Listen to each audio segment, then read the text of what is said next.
Let's go. Hello, everyone. Welcome to the Confident Speaking Space, the Confident Speaking community this morning. And I hope everyone has had a fantastic week, a fantastic day so far. And I will encourage everyone that if you don't already, find yourself a theme song or something that you can play in the morning when you get up and it's time to go hit the streets and go to work, or whatever it is you're doing that just gets your blood flowing and makes you feel like, you know what, I'm ready for this. And you will be surprised how energized it can help you feel when you get ready to start your day. So there have been some different songs through the years that I've had that I've enjoyed waking up to and listening to before I went out and about my business. But find something that you enjoy and let me know how that goes for you once you find something. So thank you again, everyone. We're glad to see all of you in the space today. And before I get into it, I want to go ahead and just say hello to Donika. How are you today, Donika? Good morning, team. Happy Saturday, everyone. Mama B, good to see you. And I am doing great. I'm cooking because I'm going to visit my daughter, and she wanted that spinacopoli phyllo dough with spinach and everything.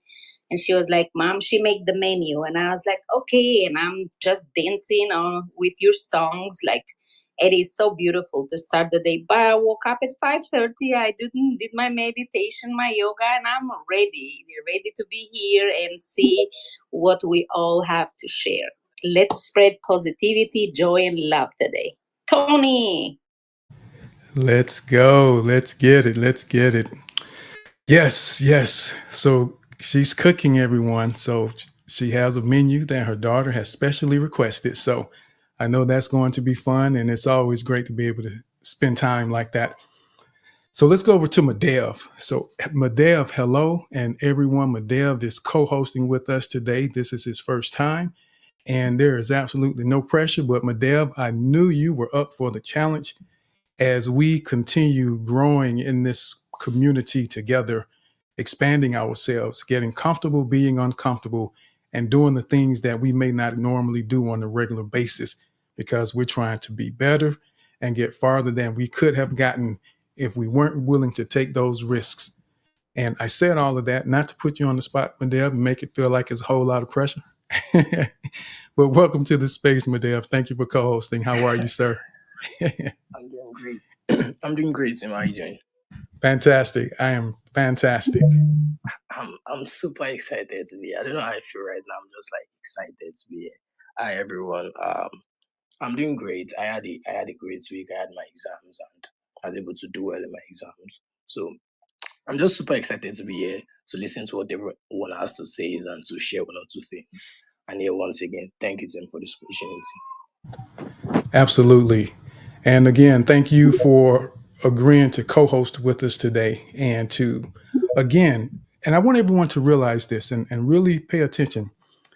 Every time someone sees a new person do something new or different, even if you don't say a word to them specifically, it provides encouragement and inspiration to them to understand that they too can do the same thing and that there's nothing for them to be afraid of. And here in the confident speaking community, our goal is to make progress, not to be perfect. We want you to embrace the idea of making mistakes. And I realize that there are some environments where they ask you to be creative and innovative, yet they punish you for the mistakes you make. So that's a bit of an oxymoron, and it can make it very uncomfortable being willing to take those risks because you know that there may be consequences as a result of a mistake, even though they ask you to take risks. But here in this space, in this community, we embrace you. We encourage you to make mistakes so that you have the ability to figure out how not to make those mistakes in the future because they're inevitable. And what we want you to do is understand how to navigate the emotional impact that happens when mistakes do come up in our lives because they're going to happen. But you need to understand what will you do next. Don't get stuck panicking and getting overwhelmed because the mistake happened. And just a very quick example, just last week when we were trying to do the quiz challenge and the game just decided it wanted to go haywire and this wasn't a mistake on my part, but what I found out later that week was there's something going on with the platform.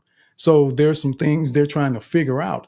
But at the end of the day, we tried. It didn't work the way we wanted it to or the way it did the previous week. And we kept going.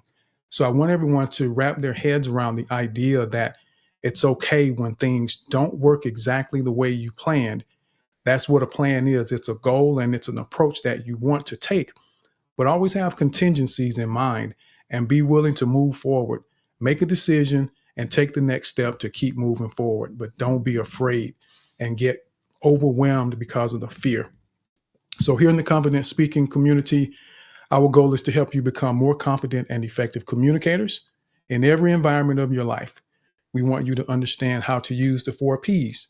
So whenever you speak here or anywhere, you should be practicing your pitch, pace, power, and pause because it allows you to have additional dynamics in your speaking and it makes it a little more engaging when people are listening to you. We practice our conciseness here in this community because we don't always have a lot of time to say everything that we want to say, but I know you have something valuable and important to say. And I want you to develop the ability to identify what's most important in your thoughts so that you're able to share that point.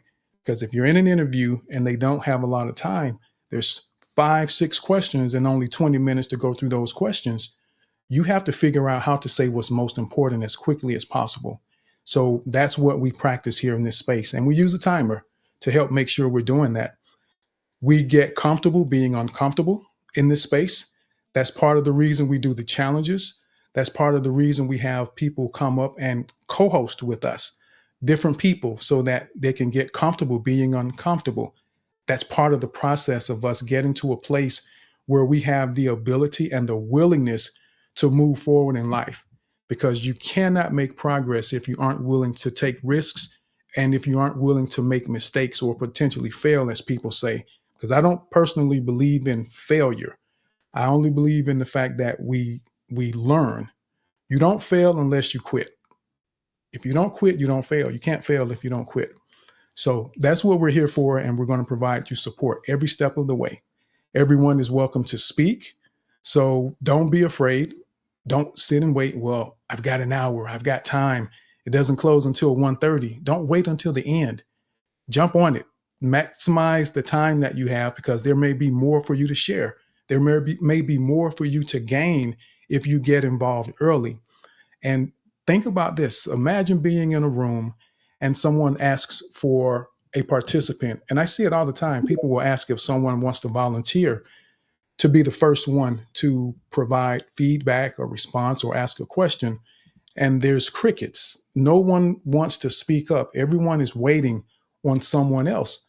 I'm that person that I will raise my hand and I will be the first one. One, because I'm not afraid of the moment, but two, in the back of my mind, I feel like it also opens the door for other people. So we get the opportunity to create comfort for other people without even doing something specific in those moments to them or for them directly. So it's just so much that goes into what we do in this community and so many different ways that it can positively impact your life if you apply what we discuss in these spaces. And it isn't just about me, because there's a lot to be learned from everyone that comes up as a speaker and gets involved in the conversations that we're having here. And that's what I want everyone to do. So thank you all. And what I want to do, and I know we have some speakers that are up here already, but what I'm going to do is go ahead and jump into the conversation so that I can leave as much time as possible for us to discuss the topic. And we will get to some of the challenges as well today. So I'm going to make sure that we get to do some of the challenges. So today we're discussing building trust in your relationship. Building trust in your relationship. And we have previously discussed trust as a speaker and also building trust as a business owner. So now building trust in your relationship. And that's really critical that we do that, because we all have these different layers and depth of interactions with people. And you may ask, well, is it different when we build trust in our relationships versus as a speaker or as a business owner? Well, yes, there is, because there's a depth that we deal with when we think about those different types of relationships that we may have. So, from the perspective of our personal relationships, we have deeper expectations from people. We're giving more of ourselves to those individuals, and we are exposing ourselves to a greater potential for pain. When you think about building trust as a speaker, you're hoping someone believes in you enough to share their mind with you, some space in their mind, and to be willing to trust you enough to repeat something that you said. As a business owner, you're hoping that they at least trust you enough to be willing to give you a few dollars that they may have been saving for a month to buy something. That's the level of trust that you need from them. That's the goal that you're trying to accomplish. But in your personal relationships, you're expecting someone to trust you with their heart. You're expecting someone to trust you with their heart. And there's a tremendous difference when you think about space in your mind versus having a little bit of money out of your bank account and having access to your heart. So we absolutely have to understand how to build trust in our personal relationships so that someone is willing to give us access to their heart. And think about the heart. Why is that so important to understand? The heart is our most vital organ that we have, and we have to protect it at all cost. People are sometimes pronounced brain dead in life, if they have certain accidents or injuries, but yet their body is still able to continue functioning on a certain level. They still live, even though obviously their quality of life has diminished completely, but they're still alive. But if the heart stops, it's over. Everything else stops at that point. So the heart is vital that we protect our heart. We try to avoid with our diets and our lifestyles. We try to avoid heart disease, which is one of the number one reasons people struggle in life from heart disease. We try to avoid heart attacks. We try to avoid heartache. We try to avoid heartbreaks. So think about that, the importance of the heart and how much influence the heart has on our quality of life that we live. So that leads us to understand really the importance of building trust in these personal relationships because people are trying to protect their hearts. So we have to be mindful of what we're doing, how we're doing it, and why. And I'm going to read something to you. And even in the Bible talks about protecting your heart. I'm going to read this really quickly. And in Proverbs chapter 4, verse 20, it says, "My son, pay attention to what I say. Turn your ear to my words. Do not let them out of your sight. Keep them within your heart, for they are life to those who find them and health to one's body. Above all else, guard your heart, for everything you do flows from it." Not trying to convince anyone to believe anything, but I'm just something to think about. How important the heart is and why it's so important that we have the ability to build trust in our personal relationships because it's a matter of the heart. Now, just a few things that I would propose to you to consider. Potential ways as you think about building trust in your personal relationships. The first thing I would encourage you to do is to always be clear and upfront with your intentions. We must be clear and upfront with our intentions when we're trying to build a relationship with someone. When you're clear and upfront with your intentions, it gives the other person an opportunity to assess the level of trustworthiness that you have. If you tell me that your goal is to make me feel like a special person, and your intention is to make me feel so special that I want to spend all of my time with you as much as possible, then I now get to evaluate your behaviors and make a determination as to whether or not your actions are in alignment with what you have expressed to me as your intentions. But the kicker is that in order to express those clear and upfront intentions with someone, you have to be clear yourself. You need to understand why you want this relationship. You have to understand what your intentions are. And I've said this a number of times that many people will make requests of someone that they're in a relationship with. I need more time. I need to feel more special. I need you to care more. What does that mean? There's so many different ways that can be perceived and approached, and everyone's life experiences will lead them to handle that a little bit differently. So if it's something that you need to be clear within yourself what that looks like so that you have the ability to clearly articulate up front what your intentions are and what your needs may be if you're going to build trust. Because again, remember, when you clearly identify your intentions up front with someone, it allows them to assess the credibility of who you are based on what you've said and to be able to match up your words and your actions. Because if our words and actions don't align, people typically will not trust us. They know that it's a pathway to a dark road that doesn't usually end well. The next thing I would say is to take time to understand or intentional observation. And this is something that you have to allow time to truly observe and be intentional. Well, let me go back to the first one. So I want to point out just a couple things as far as upfront intentions. Are you trying to have fun with someone? Are you looking for a companionship? Are you looking for marriage? Whatever it is that you're looking for, don't be afraid based on society's idea that, ooh, we just met and you're talking about marriage. Well, if your goal is to be married and it's the first date, why spend 4 and 5 days waiting to tell someone that ultimately you want to be married because society says that you shouldn't talk about marriage on the first date? If that's your intention, let them know so that neither of you waste time. They don't waste your time when their intention is just to have a little fun on the weekends every now and then.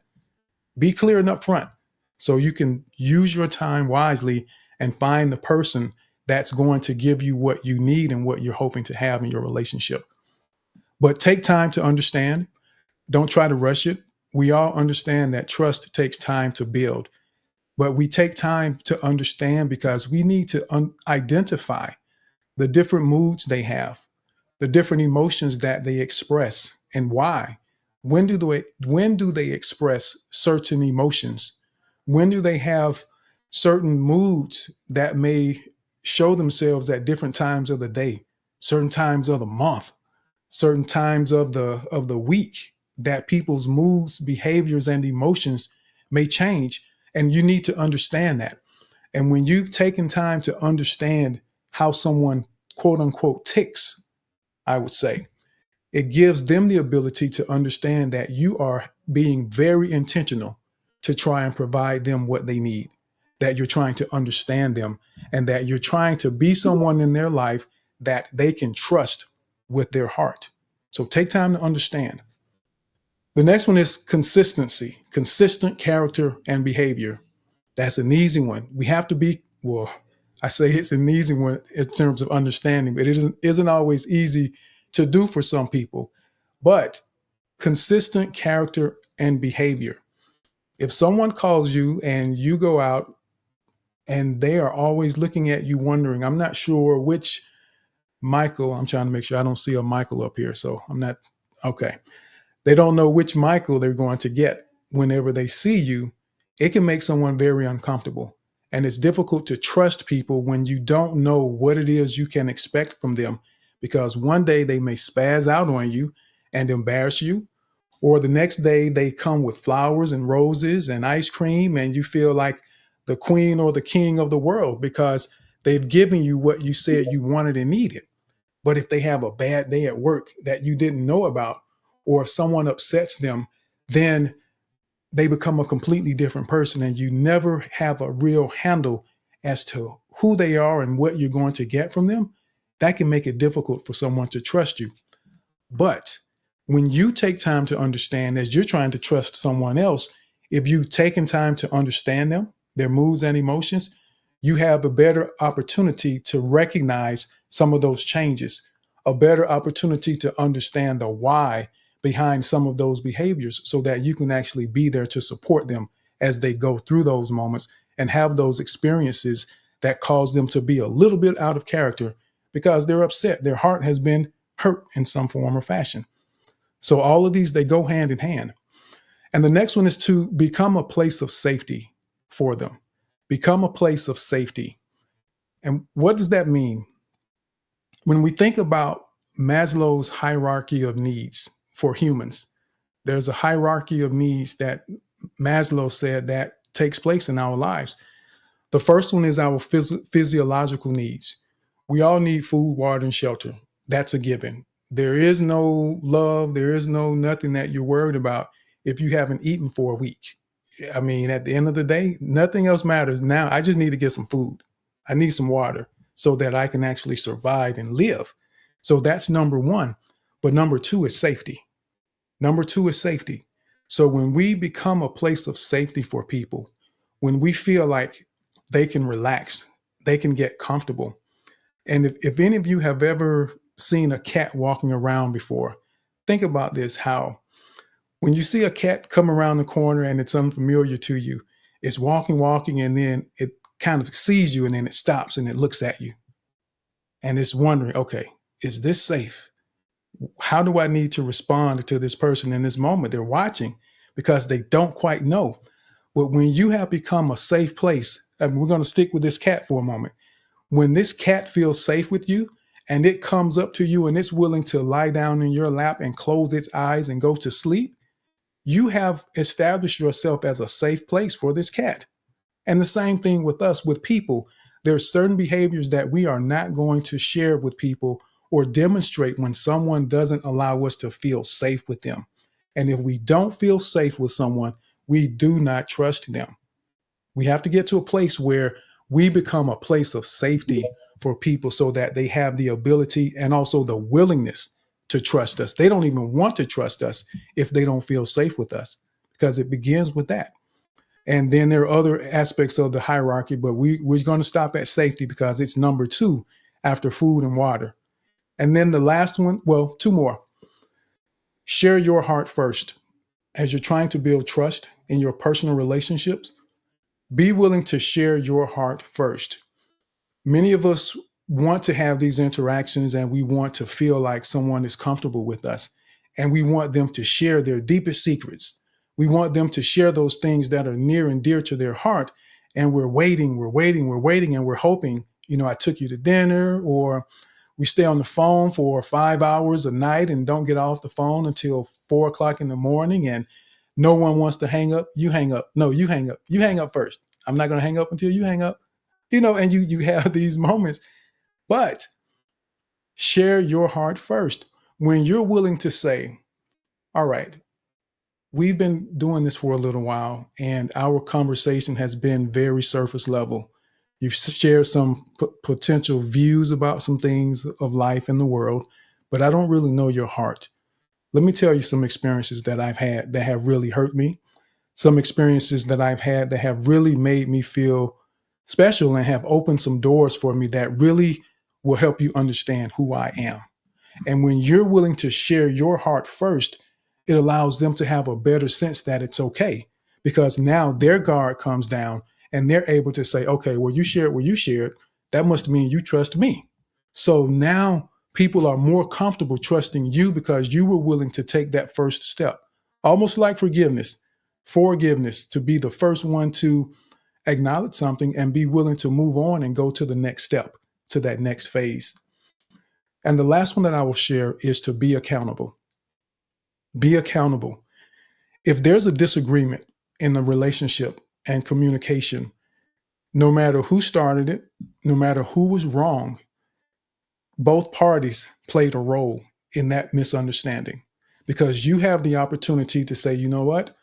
I made a mistake. I don't understand. I didn't understand what you were saying. And because I didn't take time to ask more questions, I allowed it to get worse than it had to be. So if it isn't your fault, you play a role. So learn to understand your role in the misunderstandings, what you could have done differently, how you have the ability to fix some of those misunderstandings, or at least do your part to minimize them. And sometimes you put yourself in relationships with people that don't want to work things out. And that, many times that's on us. We have to be able and willing to walk away.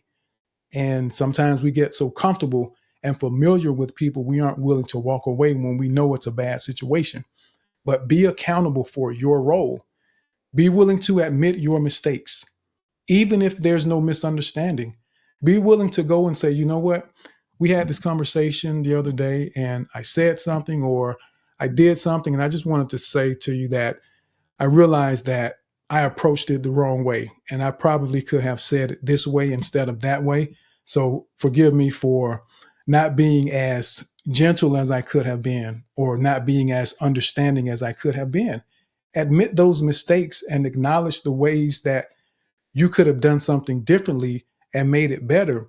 And believe me, when you take accountability for mistakes and your role in misunderstandings, it will make it so much easier for people to trust you because now they realize that if something is going wrong, if something does happen, they can count on you to do the right thing.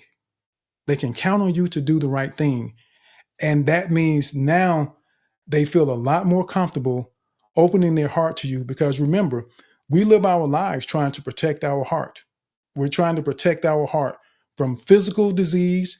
We're trying to protect our hearts from heart attacks. That's why we exercise and work out. And we're trying to protect ourselves from heartache and heartbreaks. So trust in our personal relationships is very important because it goes to another level beyond what trust as a speaker and a business owner needs. Trust in your personal relationships is going to be crucial for you to find the type of happiness in your life with someone that you both deserve and desire. So, just in summary, the ways that you can potentially build this trust in your personal relationships is to be clear and upfront with your intentions. Take time to understand the individual, what makes them tick. Be consistent in your character and behavior. Become a place of safety for them. Share your heart first. Don't wait for them to tell you their secrets. Tell them yours and be upfront about your secrets and your feelings and your heart. And that almost like where when you're in a relationship and you know you love someone and you're waiting for them to say it first. And I guess that was an even better example. It's like no one wants to be the first person to say, I love you. But eventually someone gets to a point where their heart is so filled with love that they can't even help it. It just comes out. Out of the overflow of the heart, the mouth speaks. So don't be afraid to be the first one to share your heart. That helps build trust. And if they don't say it back the first time, it's okay. Just give them time. They may be still dealing with some things. Don't break it. Don't break up with them because they don't say it back. If you said, I love you first, give them a little time. Just, you know the situation. And I'm not trying to say I know exactly how things will work and what they are, but just really assess the overall situation and get understanding. And the last one is to be accountable for your role in misunderstandings. Be accountable for your mistakes. Own up to them, acknowledge them, and share them so that it's clear that you respect the relationship and that you are worthy of the trust that someone may be willing to give you. So, with that said, we are going to go ahead and go to some of the hands. I know I saw Josh's hand go up pretty early. I'm going to go to Donika, but before we go to the speakers, I just want to remind everyone and thank everyone that has recently joined the space here in the Confident Speaking community. Today, we're discussing building trust in your personal relationships. And I want to remind everyone that here in the space, everyone is welcome to speak. We encourage you to come up and speak and not to worry about mistakes, especially for our non-native English speaking community members and friends that are here. This is a place that you make those mistakes and we're going to help you no matter what your situation is. So be encouraged and be willing to take those risks. And don't forget, practice your 4 Ps as you're speaking. Be mindful of that. And also remember to be concise. Practice your conciseness. So we have the timer that we use, and the timer is 2 minutes. And what happens is there is a chime that will ring at 1 minute, 30 seconds. And that just lets you know you have 30 seconds left to summarize your thoughts so that you can get ready to wrap up. And then we can move on and give someone else a chance to be able to share their thoughts. And this isn't to deny you your opportunity to shine and share what you want to share. This is about providing more opportunities for more people, but more importantly, helping you understand how to refine your thoughts, how to become more precise and concise in what you're saying. Because again, I can't stress it enough. You won't always have a lot of time to say everything you want to say. And a funny story, I wanted to make a snippet of this clip. We were watching a sports talk show yesterday, and one of the commentators on the show, he was making some points and shared a thought. And someone said to him, well, Bart, you're going to have to be more concise with your points because you said some things and I want to respond. So I need you to tighten up your little monologue that you're giving because you're taking too long. So in any environment, you never know where that conciseness will come into play. So that's why we do that. But I'm going to be quiet now for a moment, and I'm going to go over to Donika, and then Josh, and then I believe it was Creon, and then Salafa. Donika. Well, I thought then Josh was first, and I don't want to take advantage of that. So let's let Josh go first, and I'll go second. Okay, no problem. Yeah. Hello, Josh. Welcome to the space. How are you doing today? I am doing very well, Donica. Thank you for you just stole my go-to because I would have passed it back to you as a co-host, but also as the lady in the room. Good morning, Tim. Good morning, Madev. That's awesome that you're up here as a first time as co-host. That's great. My jam in the morning to get motivated, Tim, is Eye of the Tiger. I play that when I need a little bit of motivation. As far as spaces goes, X has been fun the last week or so. Christina and I, we're going to do a space on effective communication. Is it good or bad? How do we take advantage of it? And yeah, I tried to start a space like 3 times. It wasn't working. And I was starting to panic a little bit and had to have her open up a space for me because I was the host. And so, but we made it happen. We made it work. As far as the topic of the day, building trust in personal relationships. Ooh, I had my own thought like almost immediately of, and I'm working on this in my own personal relationship. So it's me and my wife, we're married. It's not a new relationship, but trust can sometimes be fluid. Like it can go away just as fast as it comes in. And I try to spend more time listening for both parties. So the one that's trying to communicate with me, am I actively listening or am I just listening to respond? Like my brain is already taking one step ahead. I'm just waiting for her to finish so I can respond to say my thought. But listening to somebody gives you an opportunity to gauge where they're at because, trust is bi-directional. Do I trust you or does that individual trust me? And if I show active listening skills, that means I'm paying attention to their needs and wants, and I'm also gauging at the same time. I would add one last little leg in here is the nonverbals speak a lot. So we were talking about communication in that space, and the nonverbals, what you're saying out of your mouth, but your hands are doing something different. Yeah, I'll end right there. That's awesome, Josh. And I will tell you to one of your first points about the space and something happening, and Christina had to start a new one. That's one of the reasons I like to begin early, just in case something happens and I have time to make the adjustments or the corrections. If you need to send out a new invite, you have time to do all of that before the actual start time. So that's really one of the biggest reasons I began early. And you get to settle down and settle in and relax and do some of the things that you want to do, I guess I'll say administratively for the space. But trust is definitely bi-directional. It's bi-directional, and you need to make sure that you're listening, being understanding of what's going on in those situations, and understanding how to gauge where you are as it pertains to the trust factor. Sometimes you need to ask certain questions, probing questions. Some people you may need to ask, do you trust me? Just ask them, find out where they are, and they can tell you instead of guessing and wondering if they trust you. Don't be afraid to ask. And if necessary, you say you don't really trust me now. What is it that you're looking for? What am I missing that's causing you not to feel comfortable enough to trust me?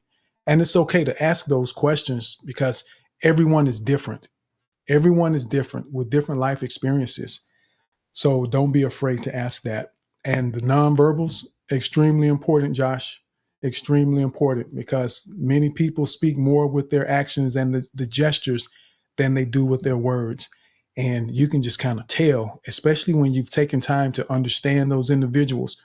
You recognize certain tilts of their head, certain movement and fidgets with their hands and fingers. All of those things have an impact in understanding who you're dealing with and recognizing a level of trust that you may have. So thank you, Josh. Donika. Yes, Tim. Thank you so much. Salafa DM me and she said, "It's me after George. So let's let Salafa go, and I'm being a loving, kind person, and let everybody in front of me because I want to learn." Go ahead, Sister Salafa. How you doing today? Hi, Donika. No, I just meant that I am after him, but you go first. I'm sorry. I'm sorry. I didn't mean that. Absolutely Go no. first. You go. I will be after you. No, no, no. Okay, go ahead. Yeah. Okay, we're not fighting. So, I love this topic. It is so important, and I'll try to wrap it up everything because I work with the heart chakra, and all the clients, most of the clients I work with, they have their heart chakra closed. And why it comes? Because you have to ask yourself 3 questions. What kind of love have you tried in your life? How did you grow up? Did you get that unconditional love, or you grow up with conditional love? Number 2, what kind of love are related to what you're looking for on that partner then you're going out? Are you ready for the love you're asking for? Because if you are not ready, the other people can see the red flags right there. This is why people go on the date to get to know each other. One time I went with a guy and he was really nice, but I heard from him, then he said he didn't have a problem to get women. And when I sat down with him, I asked him from the beginning, what are you looking for in this relationship? And he looked at me and said, nobody ever asked me this question. I said, I respect myself, respect my time, and I know what I'm looking for. And he said, wow, this is first for me. So sometime when you are prepared, and don't ever get intimidated who you're going out. Even in the relationship, if things are not working out and you have to spice it up, ask yourself, what am I doing that is not working? Ask your partner, hey, I don't like this, can we talk? And if he's not ready to talk and he's avoiding you, and it's his problem, is not your problem. They always, when you question people, then the heart is closed. They retreat themselves because they don't want to answer. And know this, the first love and the biggest love then we get in our life is mother's love, is the first unconditional love then we experience in our life. So if you don't have that a strong bond, you don't experience that, and you look at all people and the wrong people sometimes. So what I want to say, nourish your heart. It is very important. You have to love yourself. You have to nurture yourself. You have to forgive yourself.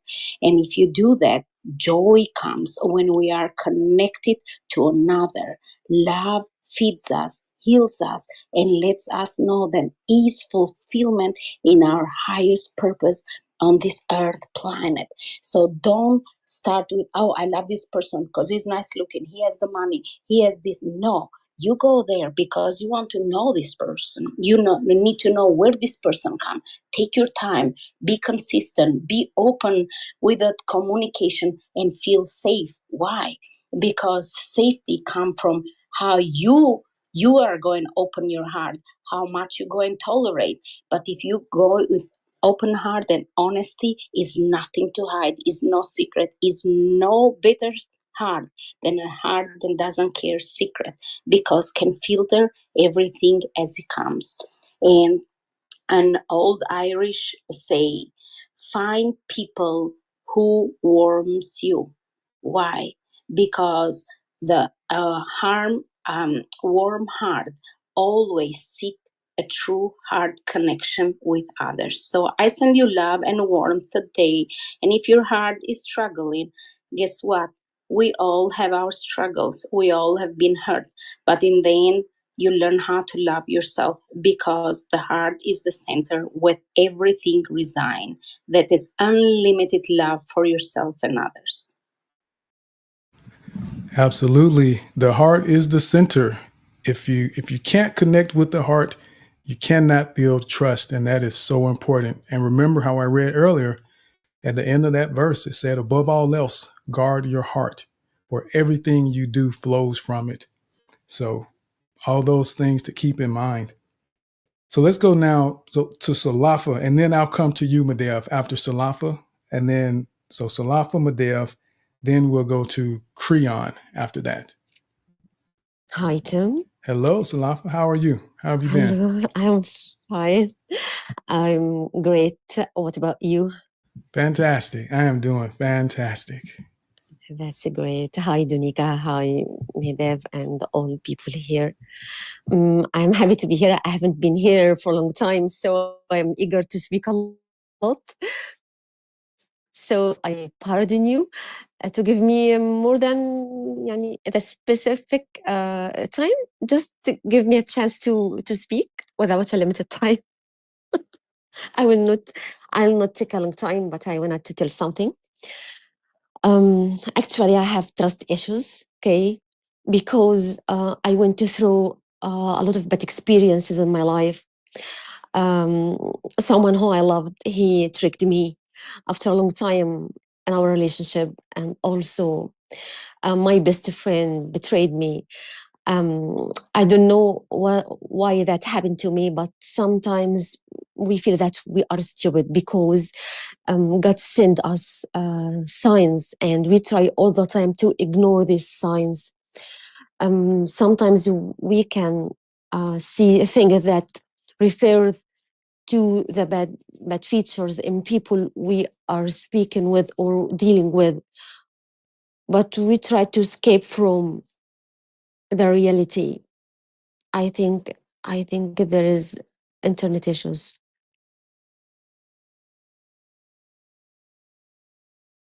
Oh, you muted yourself, Salafa. Okay, you listen to me.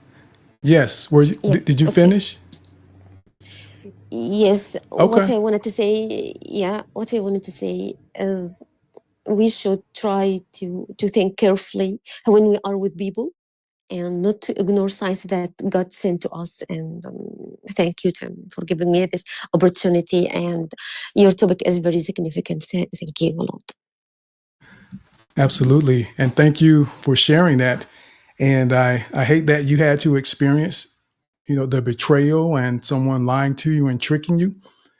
But what I will say for everyone to keep in mind, and most of you probably know this already, if you've lived more than 20 years, 25 years, you've probably experienced some type of betrayal from people. And what we want to do is understand that it's part of the process of us learning how to navigate those feelings and emotions. And it educates us and informs us of what we need to understand in the future. And something that you said that I really appreciate, Salafi, is that we often see signs. We're given the signs and indicators that something is wrong. But because we're too comfortable and too familiar with people and it's convenient, we don't want to leave the convenience of someone that we're already familiar with, and we ignore the signs and stay in those situations. And whether it's a relationship or not, it could be a job, it could be a, something that you own, a car, whatever it is. Don't be afraid to let go of something good to get something better, to get something great. So if we live in fear and get so stuck in comfort, we're going to miss out on a lot in life. And that's where a lot of times our feelings often get hurt because we get too comfortable. So thank you for sharing that, Salafa, and just helping bring that perspective, to everyone else to think about. But I want to add really quickly before we go to Madev, just a reminder that as we are striving to be more confident and effective communicators, I want you to have in mind that these are behaviors for you to follow so that you, as you are having these interactions with people, that you understand the power and impact you have based on your behavior. you get to steer the ship. You can control the direction of things to a certain degree when you have the ability to build that trust. And this isn't that you're going to take advantage of people, but this is that you have the ability to open those doors of comfort for them, to give them that peace that they need to be able to rest and feel safe with you. So this is about you and how you are presenting yourself to other people so that you can open doors in those relationships that you may be trying to build and aspire to have with people. Madev, go ahead, sir. Yeah, what I wanted to add was what struck me from what you said was sharing your art first, right? That really got to me because in certain relationship, even with like friends, like when you get to say certain things they don't expect you to say, just sort of open way for trust, you know. You share like maybe personal experiences that they don't expect to hear from you, and then it just gives them an opportunity to hear, gives them an opportunity to also speak their mind to you, and then opens way for trust. And another thing is just be genuine, be yourself in like every relationship you find yourself, any be it your lover, be it your friends, just be you, right? Make sure you have something you stand for, be genuine, and then that way, even when you're not present, right, in that relationship, they just know that you are you. So yeah, that's what I wanted to add. Absolutely. Thank you for that, Madev. Be genuine. We have to be genuine. If we aren't genuine, then that's an indicator that we are not trustable. We aren't trustworthy if you can't be genuine. And here's a balance to that thought about not being trustworthy, because some people don't really understand who they are. There's people who are still trying to figure themselves out. So they present themselves in certain ways because they don't know how to be themselves, because they haven't taken the time to understand what's important to them. What do they value? What affects them the most and how?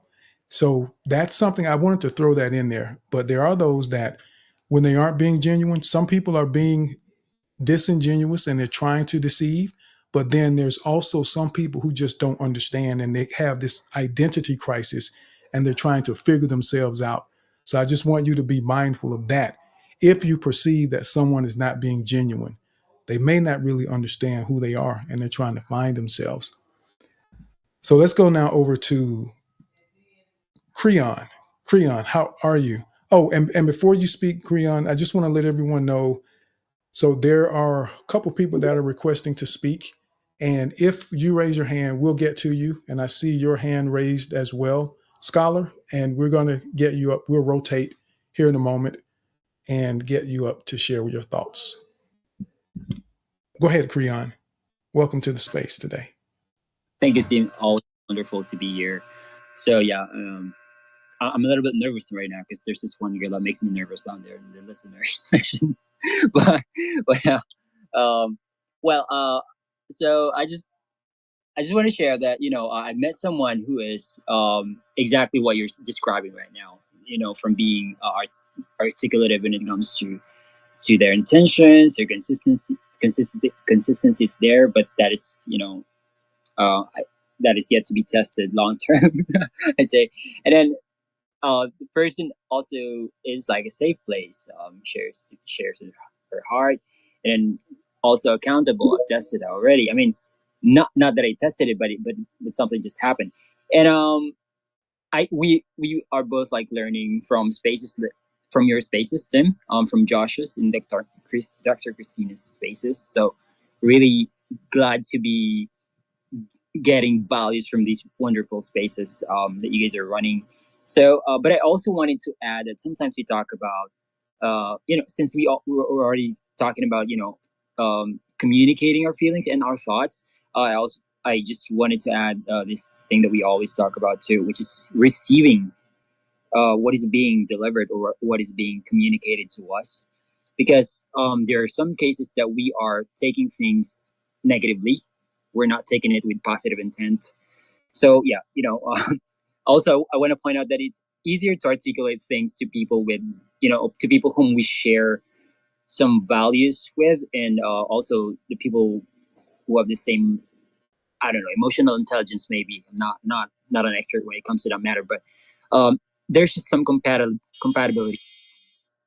And also, I I don't know, but I noticed based on my observation that it's a lot easier to articulate things, feelings, to people whom we share, we share values with. So it's really something that I don't know. Maybe we should be talking about this in some other time. But yeah, thank you, Tim. Absolutely, and thank you, Creon. And that's great that you met someone and that you're growing together in the spaces together. And look at Creon stepping up, putting himself out there and saying, you know what? Look what I'm bringing to the table. I'm going to be that guy that's going to do the things that are necessary to make sure that we strive and thrive together. So kudos to Creon. But it's, as you said, Creon, receiving the right message is important. If we have doubts or questions about what someone has said, please ask. Don't walk away making assumptions about what you think someone said. Ask them so that you can understand. And I try to assume the best intentions when I interact with people, and I give time to validate if it's something that is I feel like it's not big enough that I have to really press the matter in that moment. I'm willing to wait for a little while to see, especially if it's in conversation. What I've learned is that many times, if I hear something that causes my eyebrow to raise up, and my wife says she can always tell when I have questions about something someone has said because my eyebrow tends to raise. So she notices that. I don't even feel it most times. It just happens. So that's one of those nonverbal involuntary actions that our body tends to provide us as communication methods. But it's to ask. And sometimes I wait. And I've learned that if I just wait during a conversation, I get the answer to the question that I may have had if I just remain patient. Because we get so excited sometimes when we're communicating with people and we want to jump in and respond and try to correct them or fix it or make it make sense. But people tell their stories differently. They present themselves a little differently, and we have to be patient enough to allow them to share what it is that they're trying to share and give their complete thought. If we don't allow someone to share their complete thought, then you're going to miss so much with so many people in your lifetime.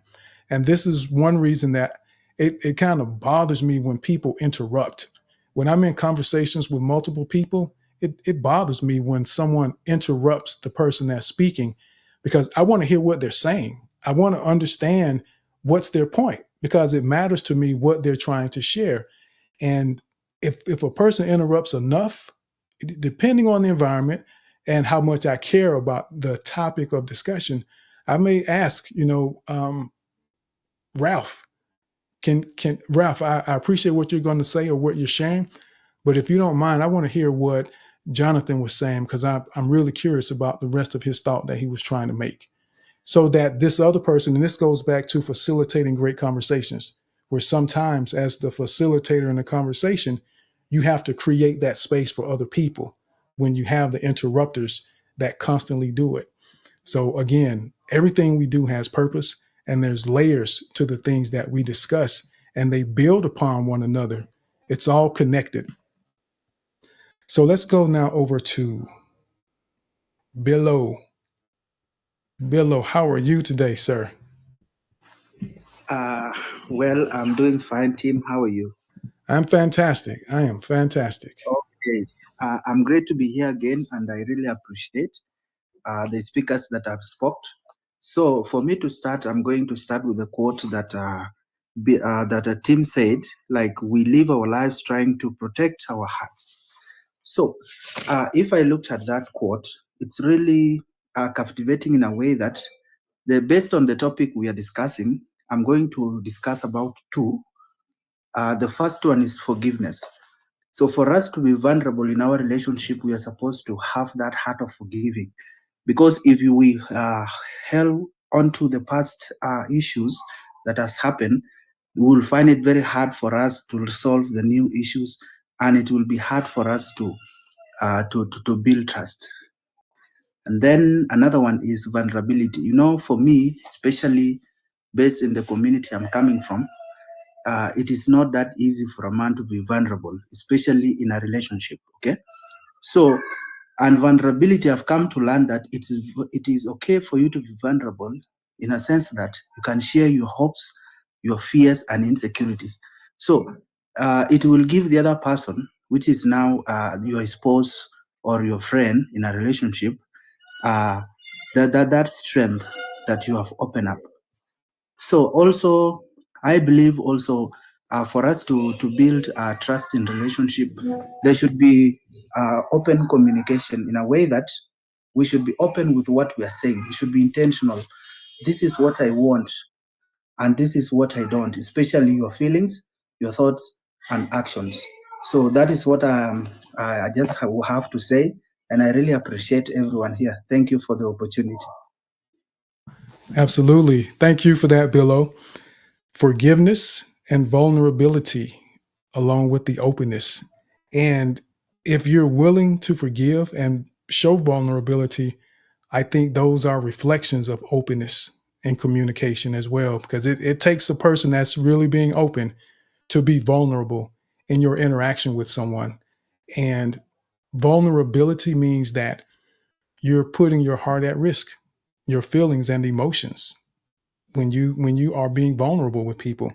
So excellent points, Billo. Thank you for that, sir. And let's go now to let's see, Gideon. Yes, so we have Gideon, Citizen, Jules, and then Mama B, and then Waylon after that. Gideon, how are you?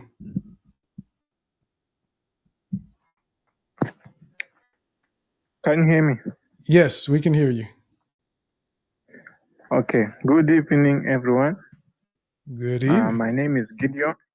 Okay, yeah. My name is Gideon. I'm a brand designer from Uganda, and I'm here to learn how to become a better communicator. Yeah. Thanks. Absolutely. And thank you, Gideon.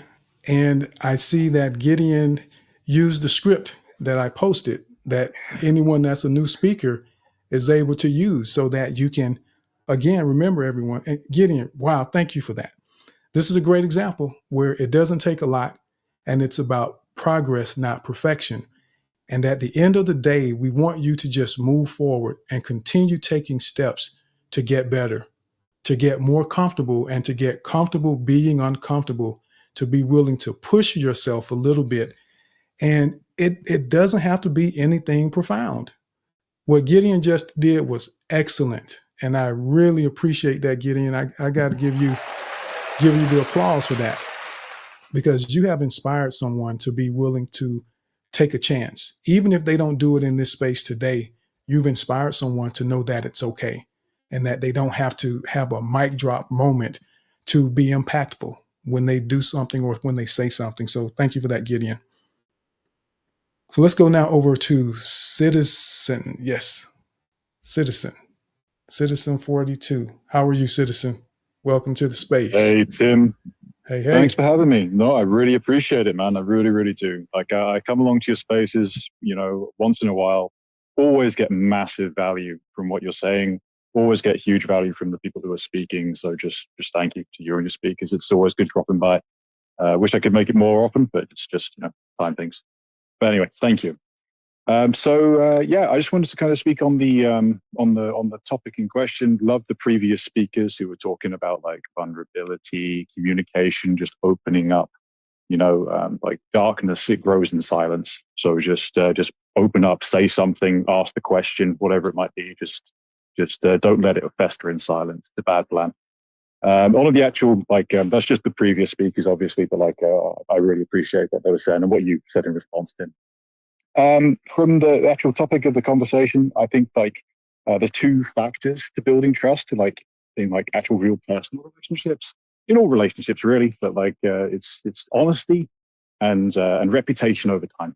So those are the two main factors for me. I don't think there's any real successful relationship unless you are first honest to yourself. I think that's something that you were kind of discussing earlier that I'd just love to expand on a little bit. I just don't think that if you're not really true to yourself, then no one can truly know you. You're essentially on some level lying to people. So it's really like, and we are advanced animals, humans, but we are also very instinctual, and we understand when someone on any level is lying to us, even if it takes us a long time to figure it out. We know when people are lying on any level whatsoever. We just become uncomfortable. So I think by being dishonest with yourself, it's kind of like it's the greatest cause of heartache in the world, I think. So just be honest with yourself, find your truth, and your chance for actual like successful relationships will increase exponentially from that, I think. Thank you, Tim. Absolutely. And thank you, Citizen 42. And that point that you're making about being true to yourself, it's so important. It's so critical that you take time to understand yourself. Understand, why are you upset about certain things? When people make comments to you, why do you get upset? If something hurts your feelings, why are your feelings hurt?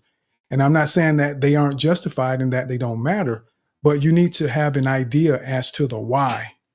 Why do you feel the way you feel about certain things? And when you're able to understand that, and this can require some work, it will take some time for some people to really sit down and ask the question and reflect on experiences you've had that have made you feel a way that you don't necessarily want to feel, so that you can figure out how to avoid that type of situation in the future.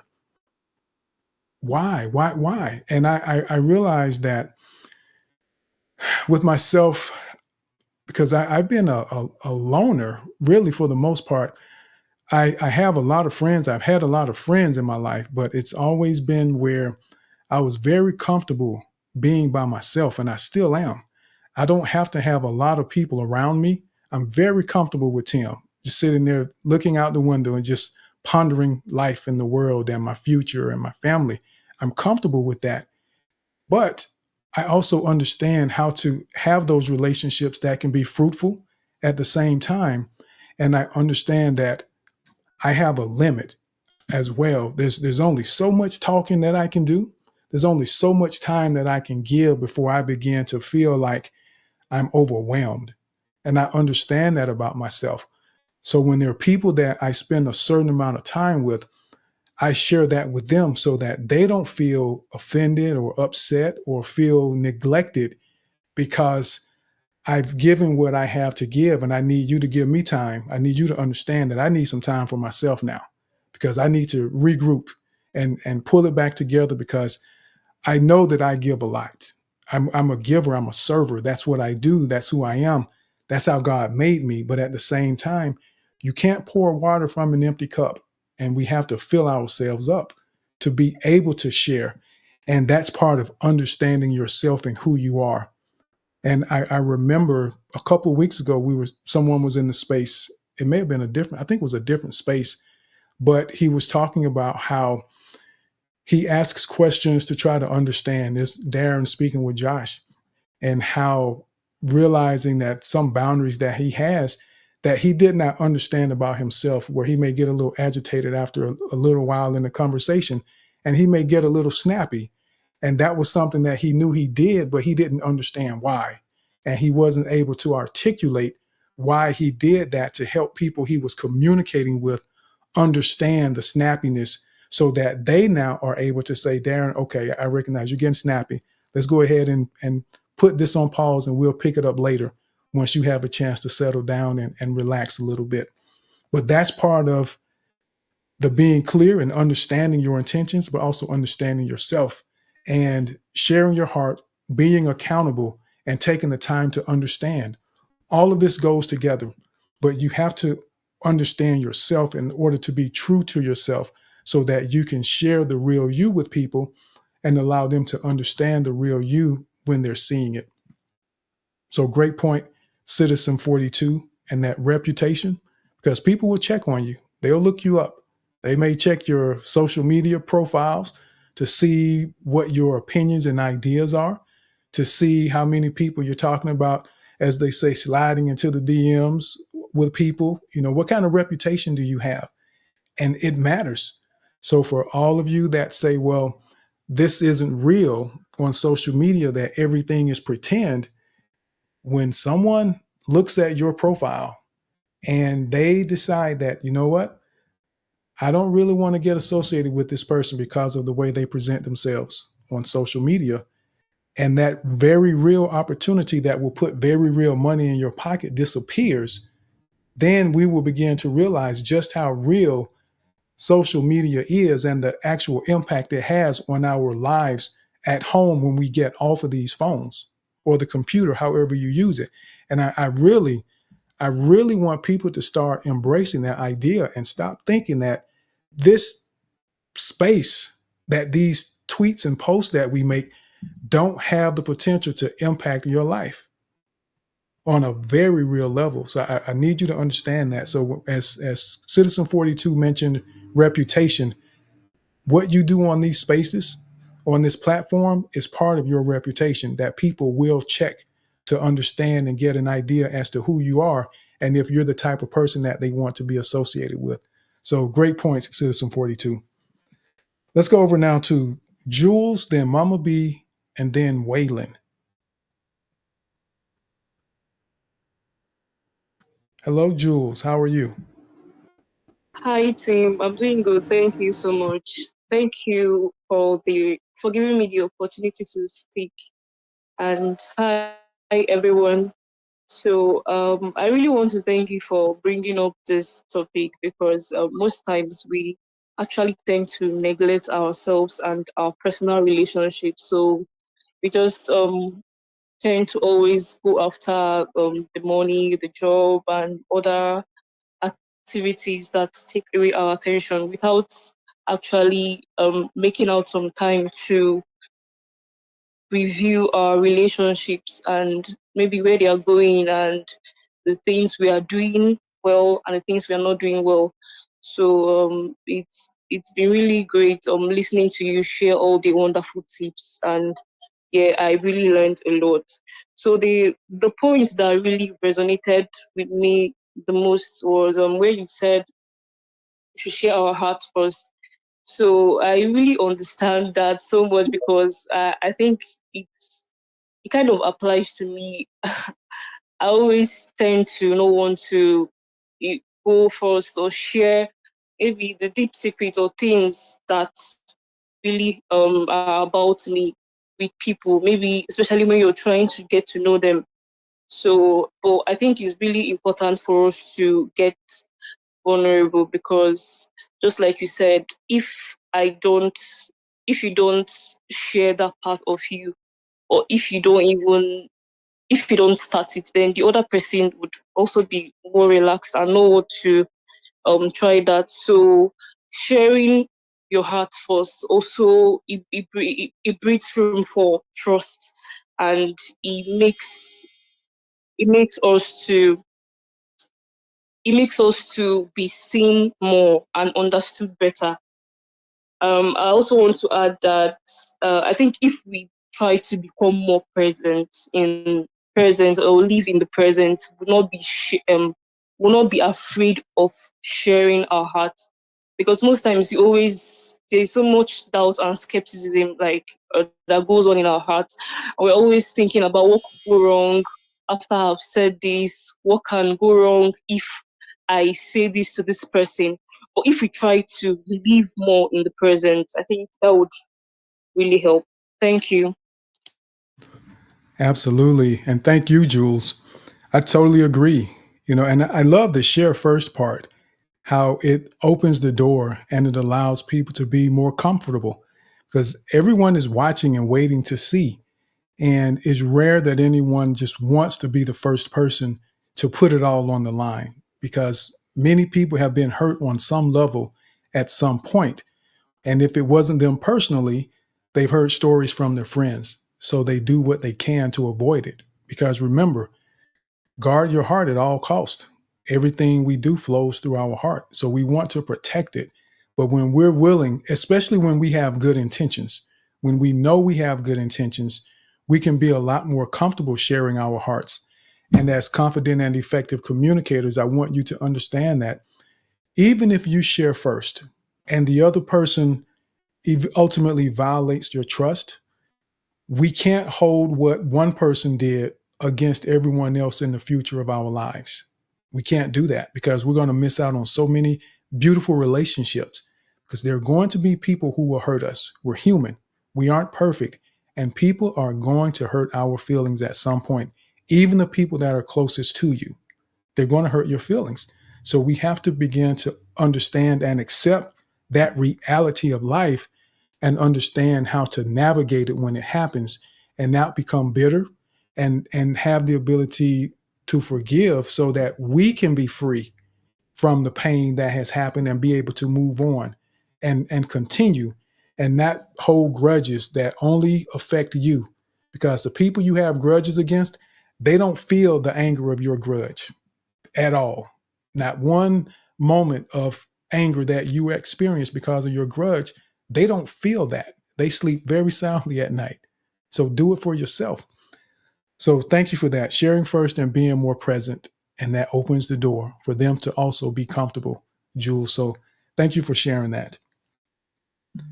And what I want to do before we go to Mama B, just in case, I want to see if Madev or Donika have anything that you all want to throw in before we go to Mama B. No pressure. Oh, I know Donika was cooking. That's okay. Madev. No, I'm good. Okay. Excellent. And I want to point that out. What Madev just did. Just because we have an opportunity to speak doesn't mean that we need to or have to. So just be mindful of that. Just because you can doesn't mean you should. And if you don't have anything that you feel is going to add value, don't put yourself in a position where you're stumbling and stammering and making up something that only makes people say, "What is he talking about?" Don't do that to yourself. That's part of being confident and effective communicators. We know when to be quiet. It's okay to not have anything to say. So kudos to you for that, Madev. Mama B, how are you? I'm Brown. Hi, how are you? I am fantastic. I'm fantastic too. Madev, my goodness, you're doing such a great job. Thank you for the notes in the back, and kudos to you, Madev. And thank you, Donika. My reactions were not reacting when you called me out earlier today in the space. So I'm really enjoying this space and topic. And someone in the back said the same.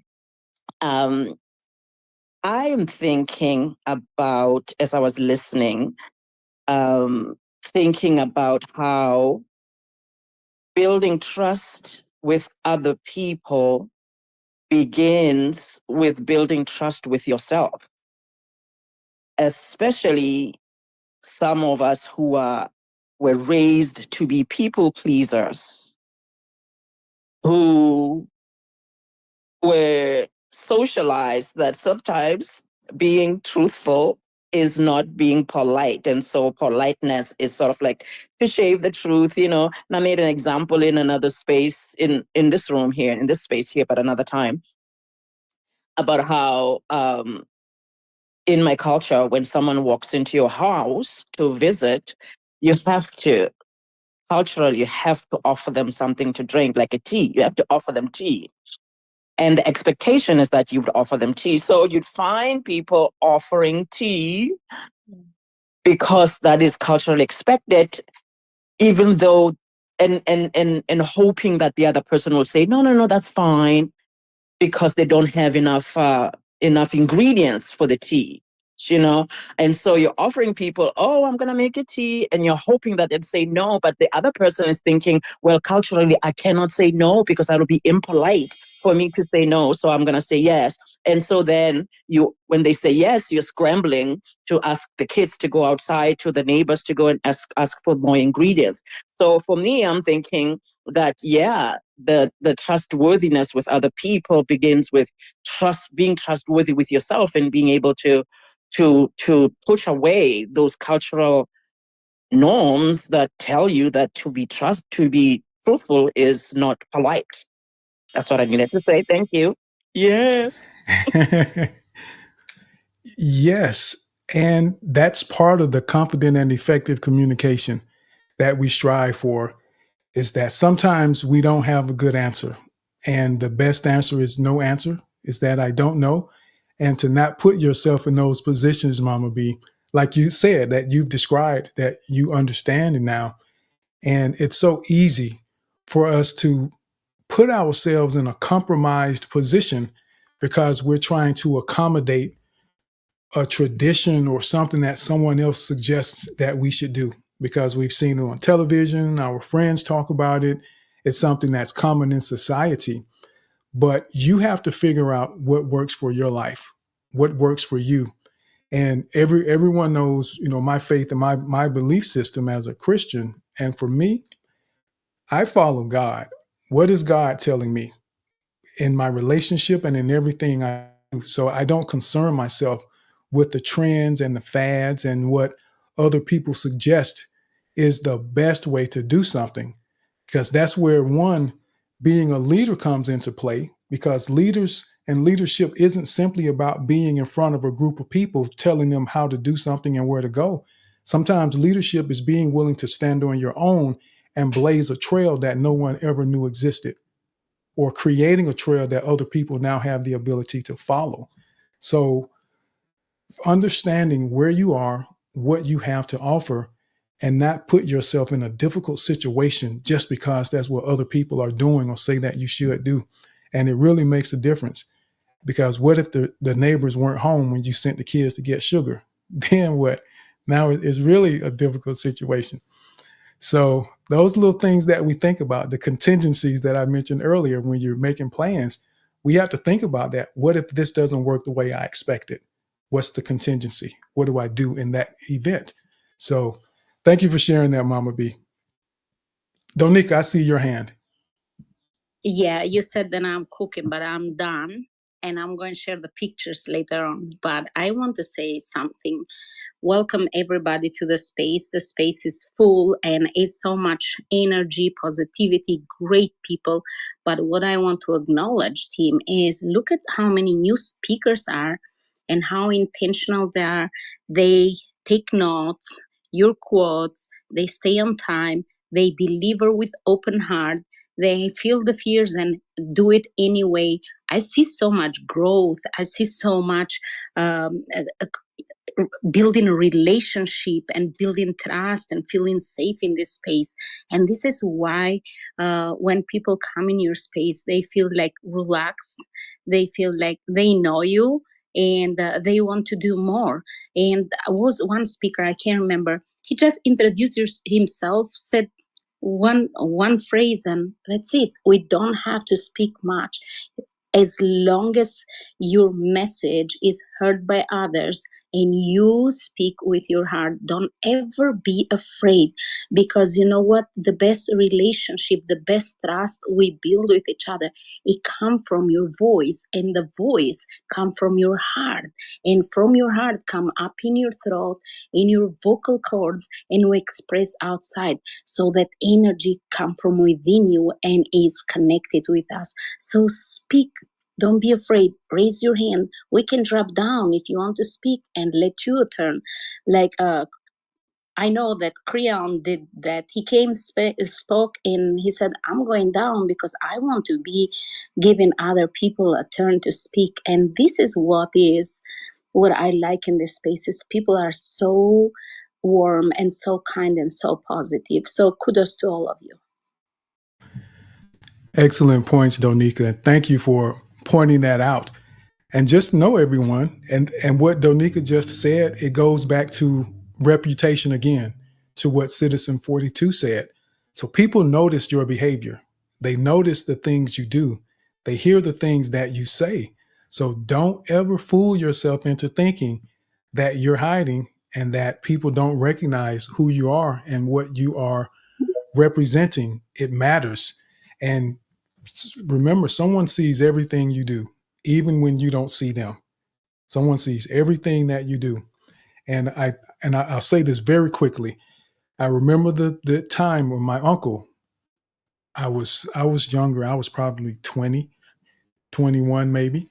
And I was downtown, the downtown area. It was a small town, and I was trying to get somewhere, and I turned down a one-way street, basically. Well, not basically, literally. I turned down a one-way street. It was about 50 feet to get to the parking lot going down that one-way street. And probably a couple weeks later, I saw my uncle at my grandmother's house, and he told me that he saw me. And he said, Tim, I saw you the other day when you made that turn down that street over by the library. Just wanted to let you know. And he said, son, someone sees everything you do.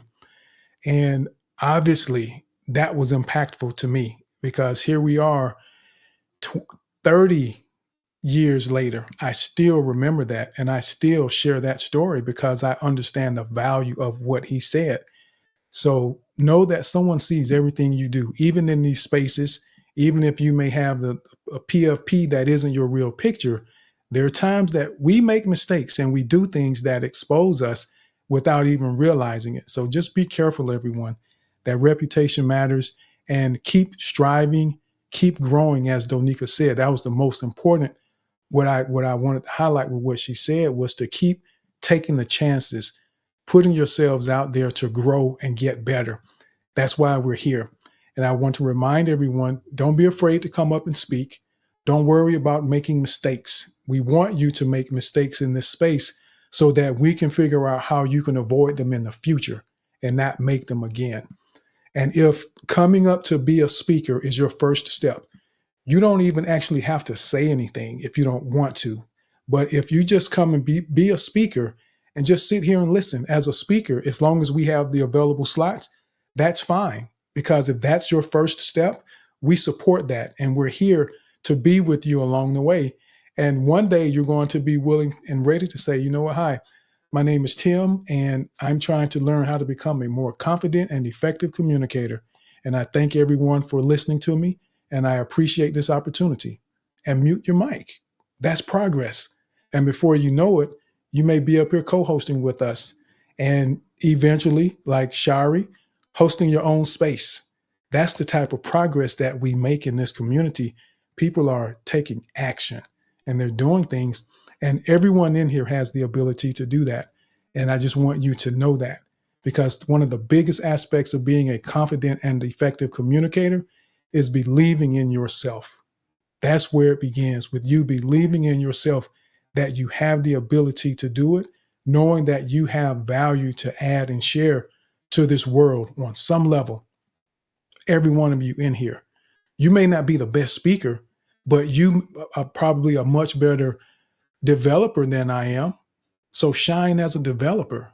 Give what you have to offer, and don't try to be me. Don't try to be Donika. Don't try to be Sarah. Don't try to be Mama B. Be the best you that you can be, and strive in it. Own it, because no one can take your knowledge and deny what you know and what you have to share. And I want everyone to begin to do that and really embrace the idea that you have something of value to share with this world. And there's going to be a lot more people hosting spaces.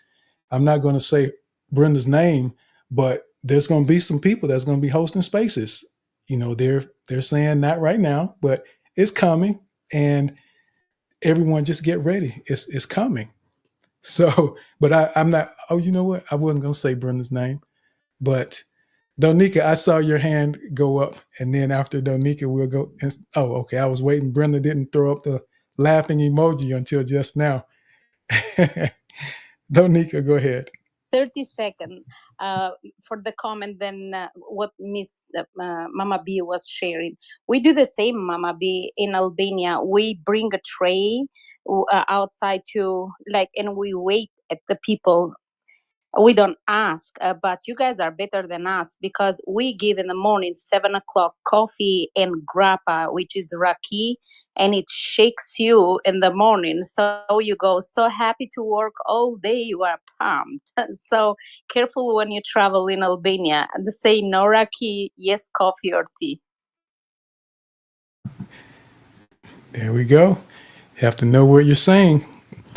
That's why I make sure, if I'm going to try to practice my Arabic, I go in a space where I know the people that are in there before I start trying to speak Arabic, in case I mess something up and say something that I wasn't supposed to say, and now someone is trying to find my profile and follow me. And it's like, okay, just be careful and find your safe place to do the things you do. But thank you for that, Donika. So let's go now over to Josh. Oh, Josh is waiting for the challenge. That's what that is. Josh is waiting for the challenge. So we got you, Josh, for the challenge. So we'll go to Waylon, Sarah, and then Human. And then we're going to do the challenge with Josh after that. So Waylon, how are you, sir? Hi, my name is Tim. Oh, I'm just kidding. Hi, Tim. How's it going? Hello, everybody. It's been a while. I'm appreciate getting back into the space, and this is oh man, Tim. Trust, such a sensitive subject. I want to say while I still have time, you have made an impact on me across other spaces in which I am very short, concise, and quick, as if there's that Tim Brown, dong in the background, bing, or what is it, a chime? I guess a chime. That's the best way to call it. Yeah. So anyway, the best thing I can say about trust is that I work with people that I don't fully trust, but I can trust things about them.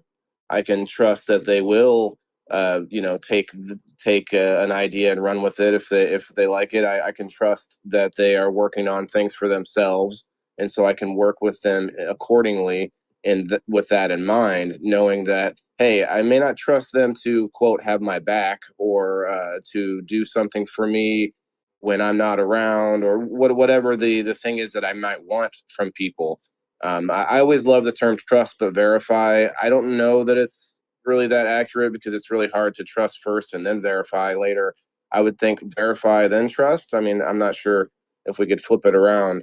But yeah, that's an interesting phrase at least. But yeah, Tim, thank you very much for the space and I appreciate everybody coming in on a Saturday. Have a good day, everybody. Thanks. Thank you, Waylon. It's always great to see you, and everyone that, when you share that it's been a while, we understand because I made the commitment to be here every Saturday. That wasn't your cross to bear, so to speak.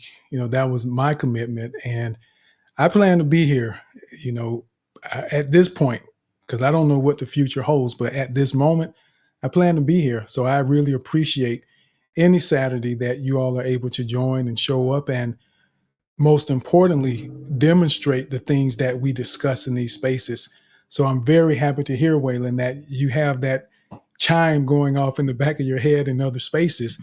That means it's sticking, it's working, and that you understand the benefit of why we do that.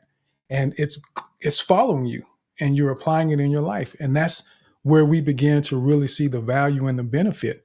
And for those of you who don't quite know this yet, or may not have heard me say it, when you learn to be concise, it demonstrates thoughtfulness. And then it also demonstrates a level of courtesy to everyone else in the environment. And it also opens the door for people to become more curious about you because you don't give them too much. You don't show and share too much. Leave something to the imagination. So now they potentially have questions where they invite you to share more.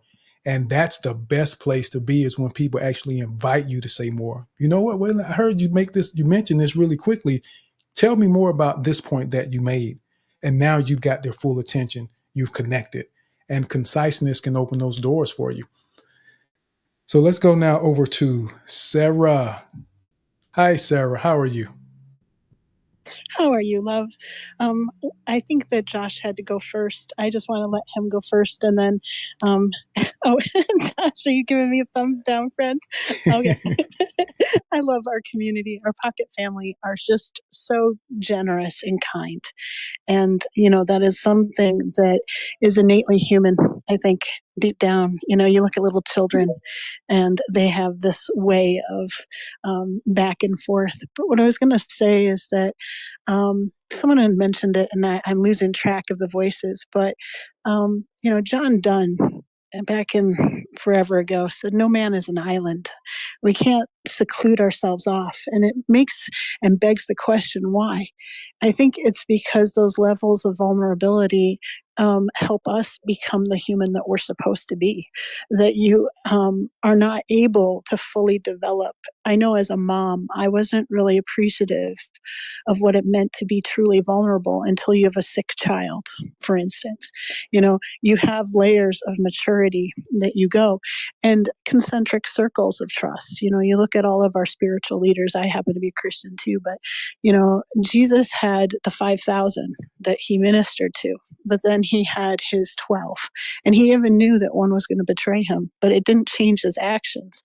It demanded that he still fulfill his purpose, and that level of vulnerability, knowing full well that it was going to hurt us. And I say that, trust doesn't mean that we're not going to be hurt. When you trust someone and you give them the deep, dark secrets, that doesn't mean rainbows and unicorns. What it means is that you yourself have now let those words out into the universe, and there's something powerful about that frequency that is left out. Even life began with the word, right? And so Donica was talking about our hearts being open and having that frequency out. Once that happens, it allows us to receive something. So I was just thinking about that today, but thank you for letting me come up. And for everybody that spoke today, you are the iron that sharpens iron, and we're being vulnerable with one another. We learn how to be better humans ourselves. So have a wonderful day, folks. Absolutely. Thank you for that, Sarah. And I don't know if any of you ever go to the space or see the spaces that Sarah does. Humans do. Is it humans do or humans make cool? No, humans do cool things. They do both. They do and make stuff. They do. I'm actually painting right now, so yeah. Sarah is one of those amazing people that it's just, you're left awestruck when you understand the things that she has the ability to do. I mean, how many of you know someone that can create their own paint color? Just grab ingredient seeds and rocks or whatever and create a paint. I mean, Sarah can do stuff like that. So you never know who you're speaking with, who you're interacting with in these spaces. This is, again, part of the reason our reputation and the way we present ourselves is so important.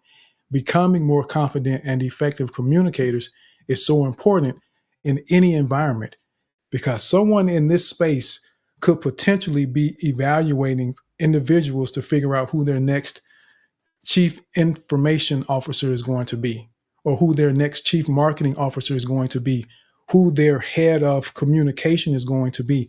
You never know who's watching and why. So always leave the impression that you want to be remembered for, because I say that a lot. And everyone knows you only get one time to make a first impression. So make sure you leave the impression you want to be remembered for. It matters. And that's why becoming a confident and effective communicator, it is extremely valuable for all of us in our lives. And it makes a difference. And after Josh, we're going to go to Josh and then Human. And then I'm going to share a quick story with you really quickly, something that happened to me this week. And then we'll get back to Josh to share to do the challenge that he wanted to do.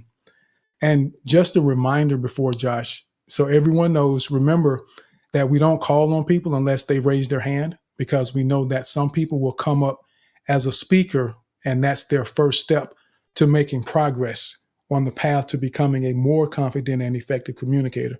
So I just wanted to remind everyone that we only call on people when they raise their hand, because we want to leave room for just simply being a speaker to be the first step and not be overwhelmed with fear because you think we're going to put you on the spot. So just a reminder. Go ahead, Josh. Yeah, I'll be pretty brief here. I was listening to everybody's shares, and we're talking about, character and how we're showing up, especially here on social media, stuff like that. So, and Tim, you brought up a conversation that you witnessed,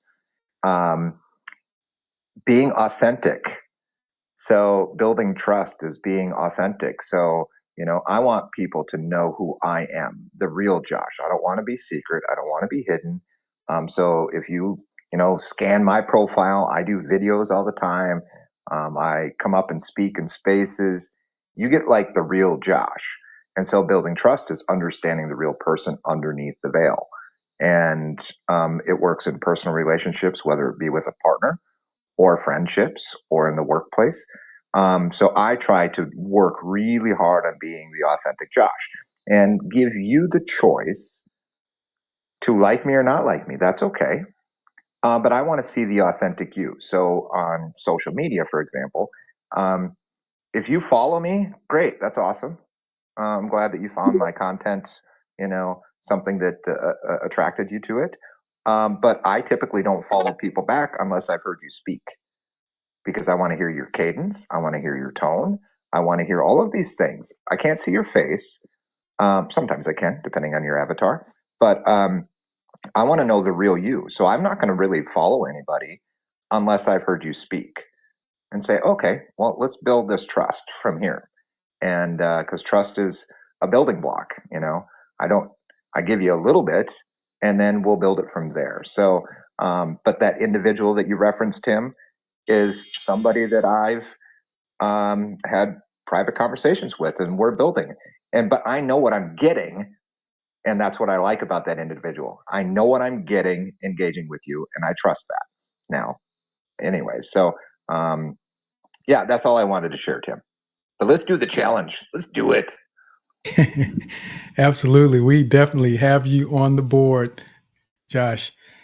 And when Josh was speaking about the authenticity, it made me think back to a conversation where he has a tendency to be a little harsh with his thoughts and comments and very direct. And I know people will say, well, that's the way I am, or that's who I am. But just know that sometimes our authenticity needs refinement. Our authenticity may need refinement. So even though you're being authentic, does it need to be refined? If you are a tell it like it is type person, you need to figure out how to tell it like it is without being hurtful to people and not being so harsh that people don't want to hear you tell anything. So you have to understand that authenticity may require refinement, just like a diamond. A diamond coming out of the mines where it's from compressed coal, it has to be refined. Gold has to be refined. It has to go through the fire to get purified and refined in order to have the maximum value. So, with your personalities and your character, your behavior and demeanor, they need to be refined. And that comes as a result of us having those difficult moments and interactions with people that force us to look within ourselves to understand, why do I feel this way? Why did I respond that way? Because I saw them cry when they left after I said what I said. I told them like it was because I was being my authentic self, but yet they walked away crying. Why? Was that the right approach to be yourself? So remember that authenticity often requires refinement. Keep that in mind. Be yourself, but do it the right way. So let's go now over to Human. Human, how are you, sir? Welcome to the space. Shalom. Shalom, everyone. Shalom. I'm doing well, and I'm listening to you and all your speakers and your co hosts. Thank you for asking, Tim. Thank you for asking. I'm grateful to be here. You're empowering people to build strong, trusting relationships, personal relationships. And it starts with being authentic and open, but definitely we all, I think I'm the worst offender, need refinement. And I'm excited to connect with everyone today. But before I do that, how are you, Tim? I'm doing fantastic, Human. I really am. I'm excited about the space, and life is good. No matter what goes on, life is good in my mind because I can always find sunshine even on a cloudy day. It's always shining somewhere. It's good. The gratefulness and the ability to smile and have joy is something that I look at in others and I just go, man, I want more of that. Well, shalom, everyone. I'll get to my time so I won't take too much. Think about this: your life guided by a deep desire to please God and reflect His love in every decision, word, and thought. The peace of Jesus, the purpose, the fulfillment flowing from living a life in close alignment with His will. You let a trustworthy vision stir something within you, a longing for more than the temporary, for a life of consistency, deeply rooted in looking for something that lasts forever. That's what it means to me to build trust and personal relationships in less than a minute. Amen. I love you all. Thank you for letting me speak. Tim, thank you for hosting these spaces. Thank you, Donica. Absolutely. Thank you, Human. And, that's something that resonates with me. And everyone knows my position.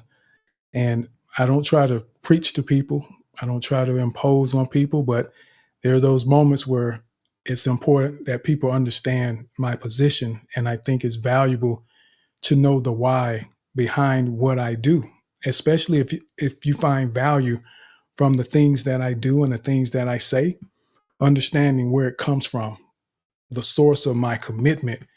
It matters. And I will share that from time to time just so people know, because that's how my life moves the way it moves. That's how I've attained any measure of success, whatever that looks like. And it isn't, I'm not a millionaire or anything like that, but where life is, it's good. And I'm very content with what God has done in our lives, and just continue to look forward to more of it.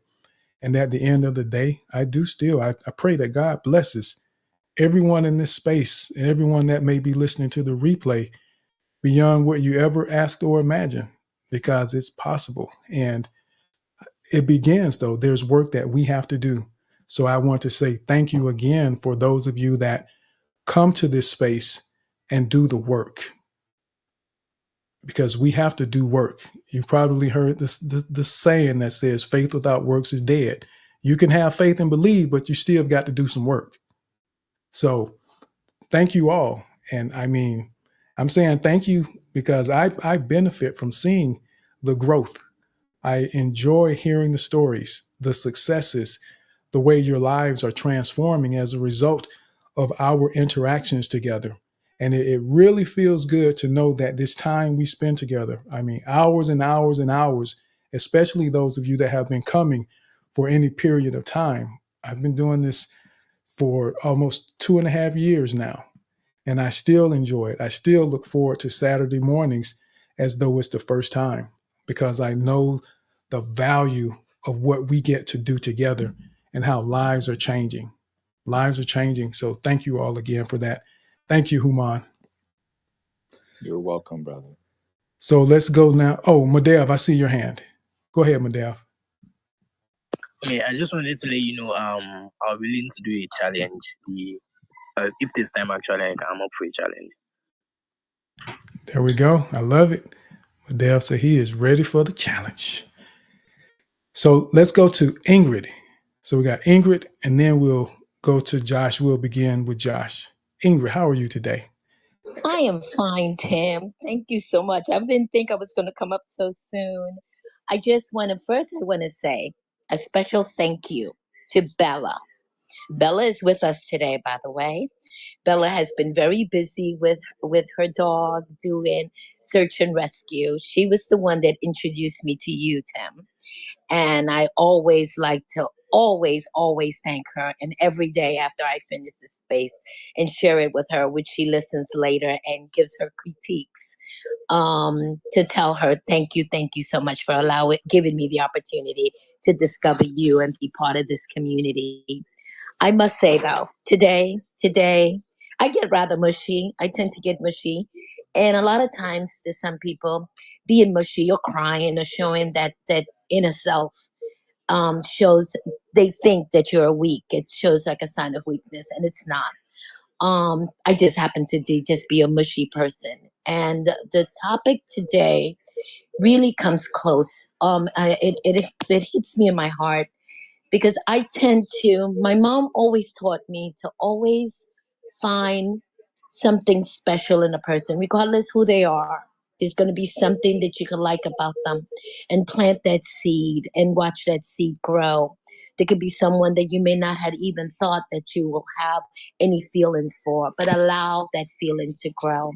And a lot of times people feel afraid when you express how you feel. It's almost they feel like they're guarded. And it's like, oh, well, I wasn't thinking that. Oh, I wasn't going that way. It's like, why even go there? You don't know where you're going to end up. Just let it flow. And I tell people, let it flow. I like to feel comfortable when I'm with someone. I want to feel comfortable with them. And a lot of times I might open up to certain things, but you know what? It's fine because I'm comfortable opening up to certain things. They may not feel comfortable, but I feel comfortable. And then in a way, it sort of teaches you whether this person is right for you anyway. Because if you're saying certain things and you find that they're kind of guarded, it kind of makes you say, well, why are they being guarded about something like that when you are just expressing how you're feeling? Yes, you have to be mindful that certain times, certain things you say might hurt someone. But when you're coming from the heart and you're expressing yourself and you're not out to hurt anyone, I think that you should also be mindful if you see them acting kind of weird to kind of alleviate that feeling that they might be feeling that you might be insulting them or whatever. But I love the topic. I find myself like I'm rambling all over the place because I hear this time for me to stop and land my plane. But I wanted to say thank you again, Tim. This has been a great space, and I hope others go back and listen to it because it will bring some sort of solace to your heart and make you open up to be loving to others. Thank you. And thank you to all my peoples that are coming to visit the space. Thanks again. Absolutely. And thank you, Ingrid. Ingrid is definitely a great ambassador for the space because it's like every week Ingrid is shouting out someone new that joined the space based on her invitation. And I love that. Someone said a couple weeks ago, Ingrid mentioned the space. They didn't bother researching. If Ingrid said it, they trust her and they just follow and they join because she said it without getting any kind of validation. And that again goes to reputation, how she has presented herself in a point and a way that people trust her. And they've opened their heart to her that if she says something, they believe she has their best interest in mind and that they won't do anything or put them in a position that will cause them harm. So again, the way we behave ourselves and present ourselves matters because people are watching. People are watching. So thank you again, Ingrid. And I realized last week you got cut off as you were telling us where you were. And it sounded like you were saying China, but I guess you were saying shy because I saw one of your posts that you were in Chicago. So I was like, Ingrid's all the way in China, still jumping on the space. No, Chi Town. I went for the Democratic convention. So Yes. I was in Chicago, yes. Okay. Always great to have you. And Ingrid, I will say I appreciate you jumping up early today too. I want to tell you I appreciate that. Thank you, Tim. Thank you. And thanks and Danica. Hi. And Mama B and everybody. And our new host tonight. I mean today, I should say today, not tonight. But for Medev. I don't want to pronounce your name wrong, but yes. And Josh. Josh, I also love you too. I know we follow each other now, and yes, it's great listening to people speak, and then you know that we can connect, even though our political interests might be different, but we connect on other levels too. Thank you, everyone. Absolutely. So we're going to go to Donika, and then after Donika, we're going to go to Josh for the challenge. I know, let's see, I think Abdel made it to the space. Abdel was hanging out with the kids today. So I think Abdel is in a good place. So Abdel was going to do a challenge as well, and then we'll go to Medev to do one if we still have time. But go ahead, Donika.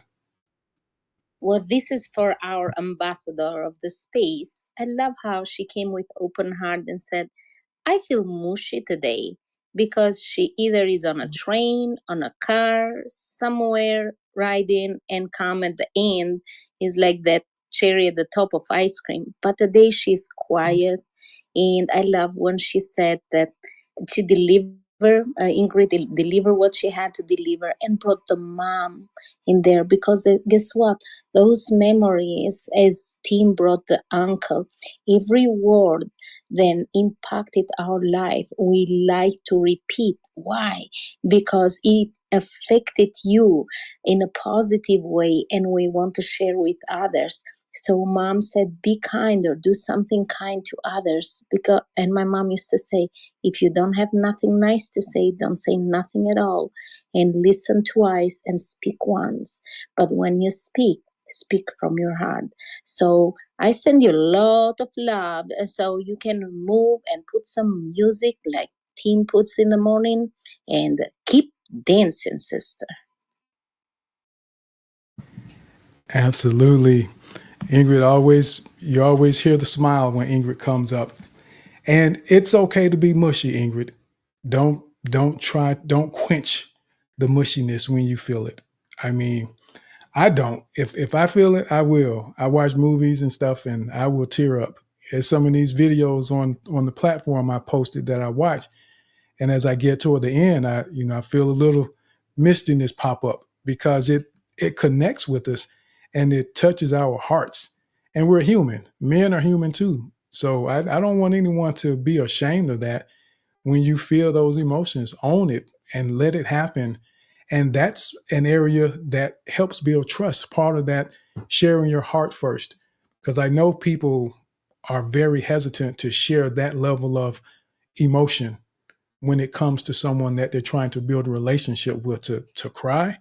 And society says it's weakness for a man to cry, but it isn't. I mean, I would consider it to be more of a weakness to feel like you can't cry, because crying is therapeutic and is helpful and is valuable when you feel those emotions. Because trust me, the emotions you feel that make you want to cry, if you suppress it, is going to come out one way or another. So it's better to let the stress and the pain roll with the tears than to come out through a heart attack or some other physical ailment that's going to force itself out. It's coming one way or the other. So it's better to let it be a good cry if that's what you need in order to feel better. So mushy is fine, Ingrid. I'm fine with it. So let's go now over to Josh. So Josh, do you want to do a random topic or do you want to do a question? I have no idea. I'm trying to take a breath at the moment because I'm scared out of my mind to do this challenge. That's okay. Well, you know what? But you're still here. And what we can do is I'll explain to everyone, just so everyone knows, in case we have some people listening in for the first time that may not have been in the space when we do a challenge. The challenge is the random topic where it could be any topic that Josh does not know what it's going to be. And he will have 60 seconds. He can use as much or as little of that 60 seconds that he chooses to tell us a story, to explain how it works, or give whatever explanation he wants to give about the random topic or the question that he may be answering. So there's no specific direction that he has to go. He gets to choose how he's going to respond once he knows what it is. And the timer begins when Josh begins to speak or whomever is doing the challenge. And you'll hear that same chime at 45 seconds, which means you have 15 seconds left to finish your thought. And the goal of this challenge is to practice the 4 Ps. They also help you get comfortable being uncomfortable. It helps you learn how to think on your feet. And then it also helps reinforce this practice of conciseness, because you get to roll all of that into this challenge that you do in this 60-second moment of time. So that's how the challenge works. And that's why we do these challenges, because it pushes us not just to speak in the space, but to say, hey, you know what? I'm going to give you an answer to something that I don't even know what the question is going to be. And that's next level. because you will have experiences where people will ask you about something that you did not have time to prepare for. And these challenges help you develop the mindset that you aren't afraid of those moments and that you know how to calm yourself down. You know how to manage the fear and the anxiety, and you know how to give yourself that room and time to think as you're going through the process of responding. So, with that said, Josh, I guess I'll give you a random topic. I tend to favor the random topics myself. And what I'll ask is, do any of the speakers have a random topic or a question that you would want to pose to Josh before I do? Donika. Okay, go ahead, Donika. I do, but if you have it No, you prepared, can go ahead. You can go ahead. okay. What does it mean to you facing your fears?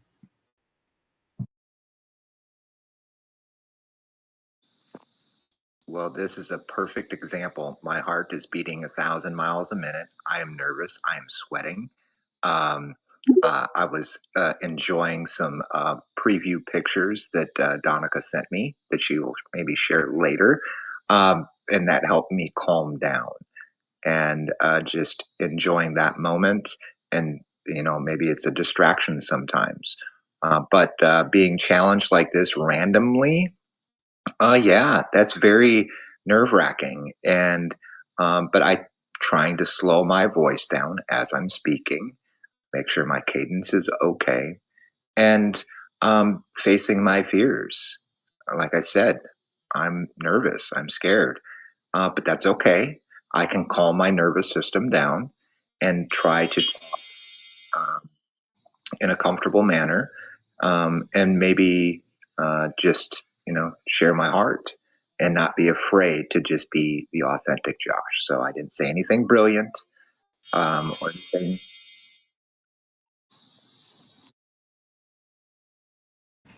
All right, there we go. So let's begin with you, Josh. How do you feel about the response?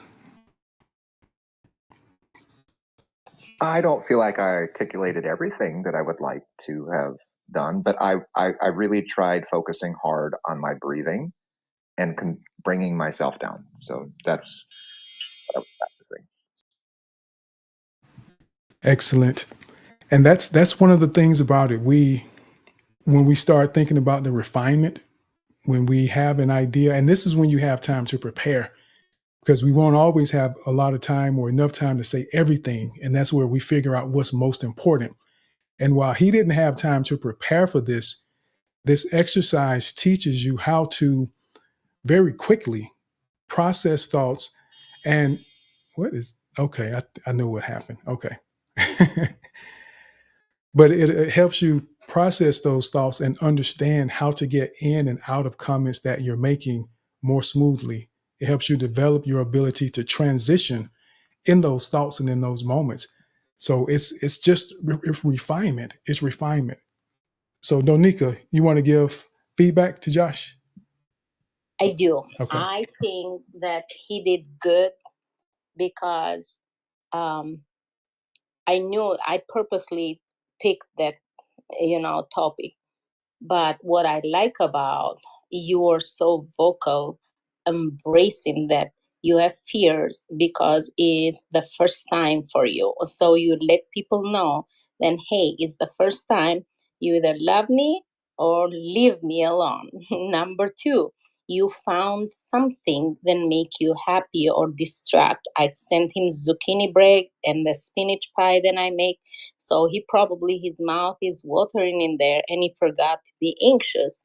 Number three, he said, I focus on my breath, always counting down from 10 to 0, or just that breath, belly breathing is so important because you let that fear go and you focus on, with sometimes we don't deliver all you want, but you deliver your emotions. Sometimes we connect through words, sometimes we connect through emotions, sometimes through the feelings, and sometimes we don't say nothing. It is like, I don't feel like I can do it. But you did a great job, and this is how we have to express ourselves. There are different ways of expressing, and you deliver what you felt in your heart. Thank you. Any response to that, Josh? Well, I'm going to be a little mushy. like Ingrid, it's making me cry because I'm really trying very hard to practice, and I feel like I actually challenged myself and accomplished something, even though it wasn't super articulated. But it made me feel good inside that, hey, Josh, I can face many things, especially the unexpected. Absolutely. And I appreciate that, Josh. And that's what doing the work does for us. That's what community does for us. And what you experienced is a great example of how we tend to be our worst critics. And in our minds, we're expecting perfection, and perfection doesn't exist first and foremost. But what the standards that we set in our minds is not what other people typically need. They don't need this idea of perfection that we create in our mind because it's about the connection.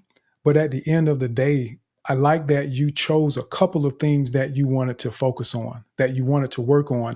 You didn't try to do everything perfectly and just try to have this perfectly phrased response that you gave. You had a couple of specific things that you wanted to deal with. And that's how we practice.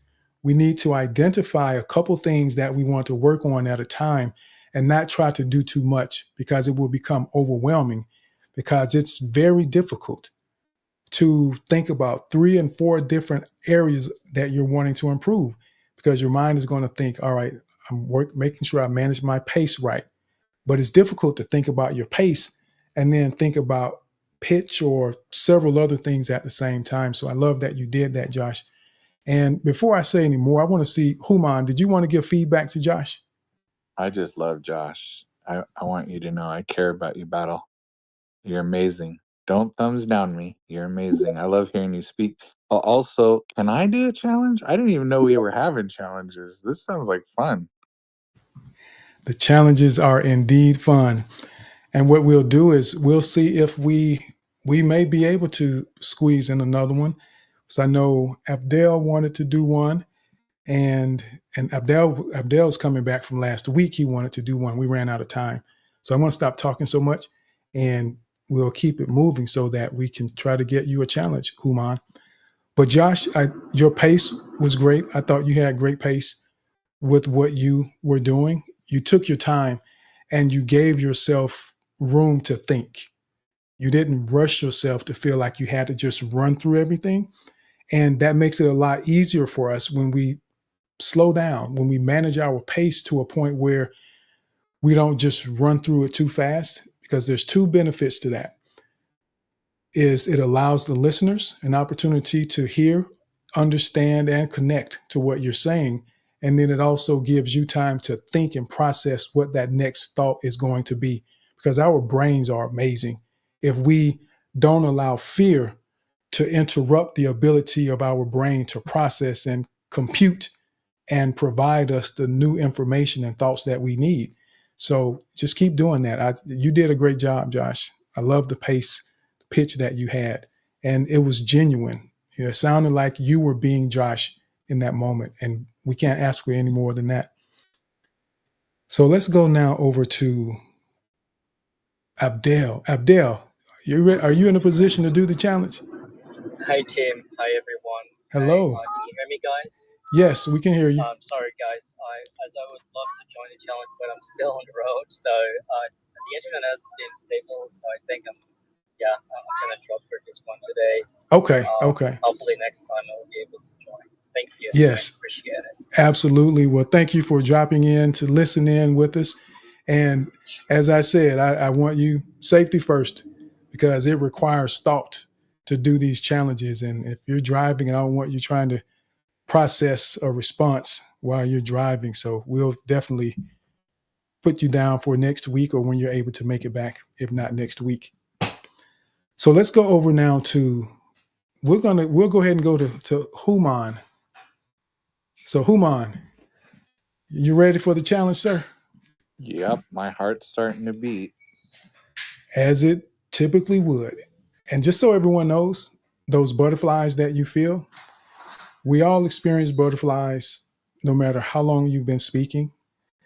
The butterflies happen, they come up, and you just never know when they're going to happen. But when you speak in spaces, when you do these challenges, you learn how to manage the butterflies so that they don't overwhelm you and send you into a state of panic where you don't have the ability to speak. Because some people get so overwhelmed by the fear and butterflies that they can't even express themselves. They can't remember what they wanted to say because they're overwhelmed and consumed with the fear. So these challenges help you experience the fear and the butterflies, but they position you so that you understand how to manage it and not allow it to take over. So, Human, so what we'll do, and remember the timer begins when you do. The timer begins when you do. And at 45 seconds, you'll hear the first chime, and you have 15 seconds left after that. And you get to respond however you want to. There's no special approach that you need to take, there's no angle that is coming from. You get to decide. So I'll give you a random topic, Human, because this is your first time, and I'm going to challenge you a little bit with this. We're going to test you. So, Human, your random topic is going to be telephone. Telephone.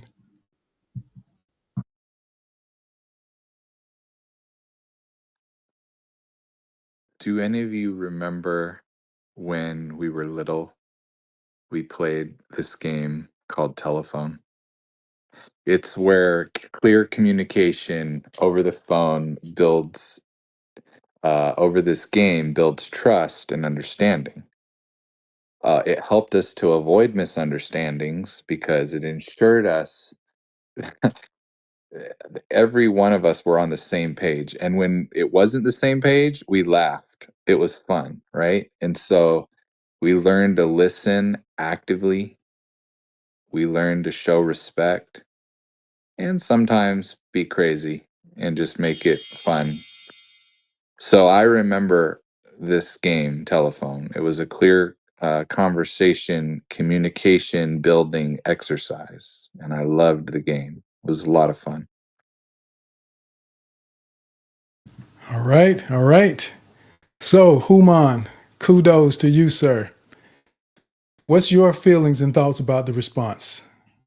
I got a lot of refining to do still. It was a fun topic. I really appreciated the challenge. I tried to connect with something emotional and take my time, and I still stumbled, but that's part of growing. Part of growing is stumbling over your words and then finding love again and communicating in fun and joy. So yeah, thank you for that challenge. Absolutely. And thank you for doing it and stepping up and letting people know that you were nervous about it. So it's a reminder for everyone that we get nervous.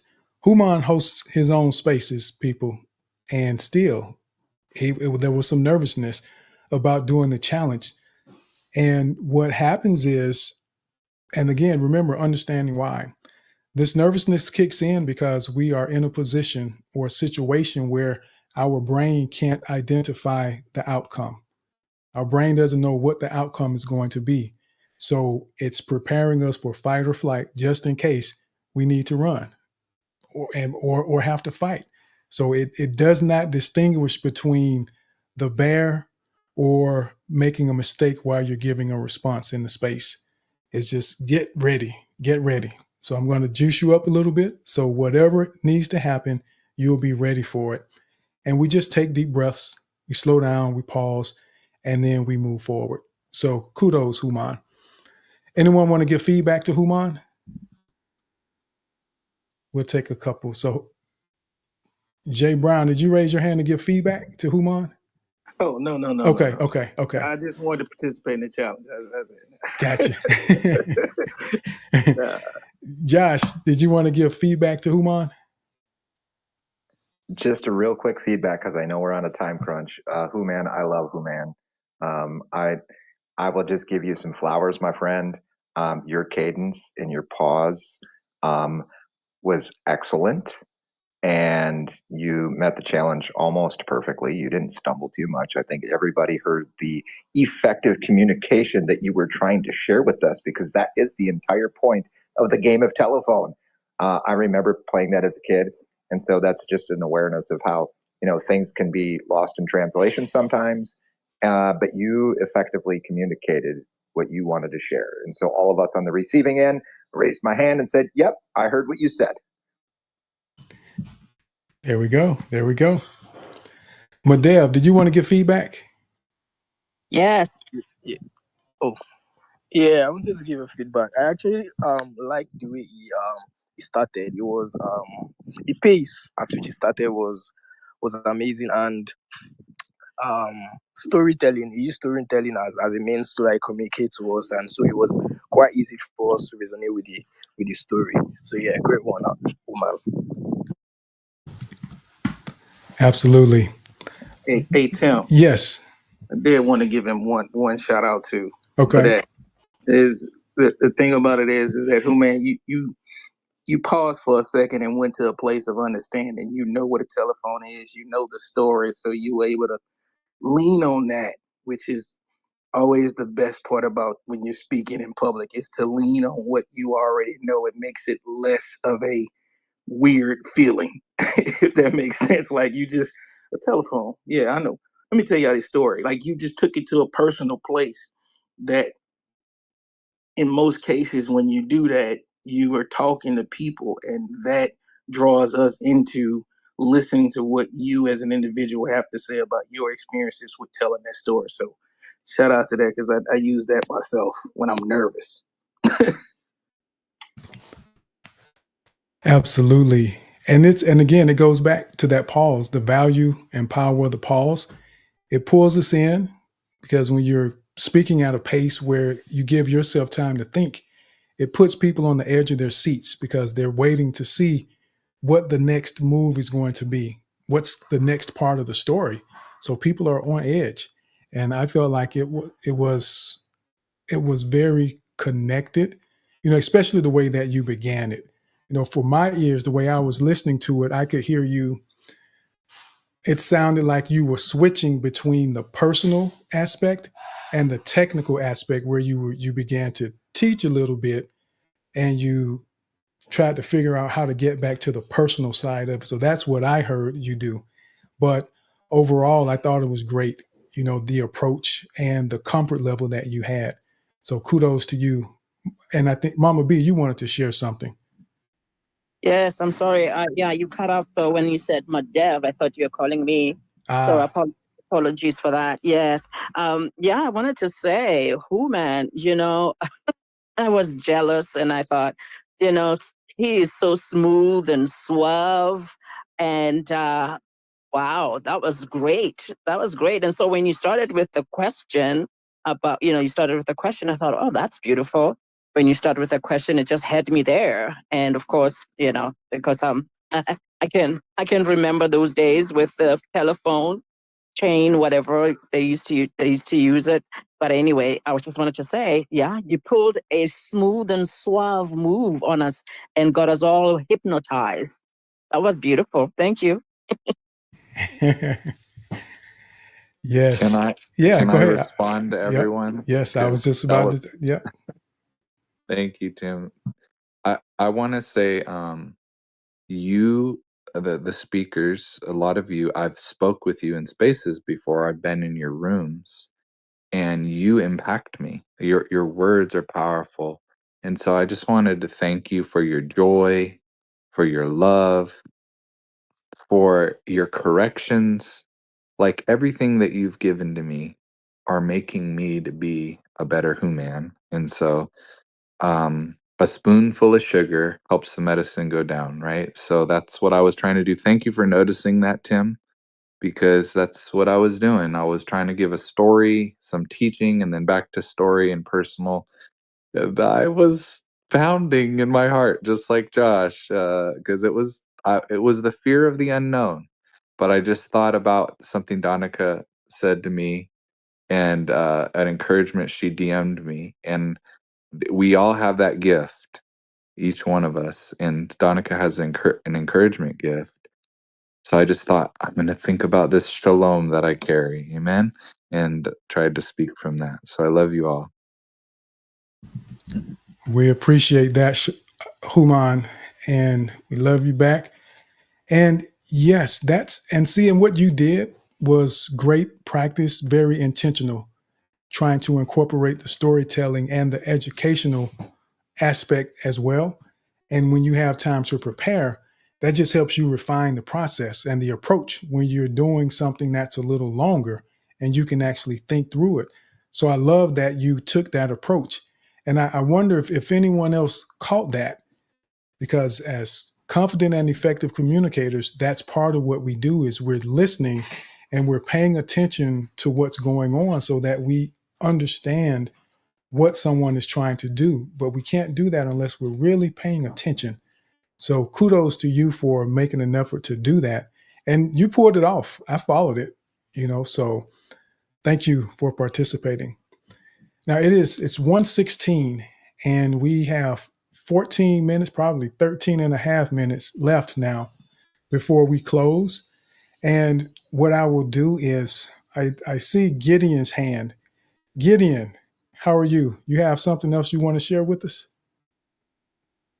I was wondering if I could participate in the challenge. So what we could do is Gideon wants to do the challenge. It's 1:17.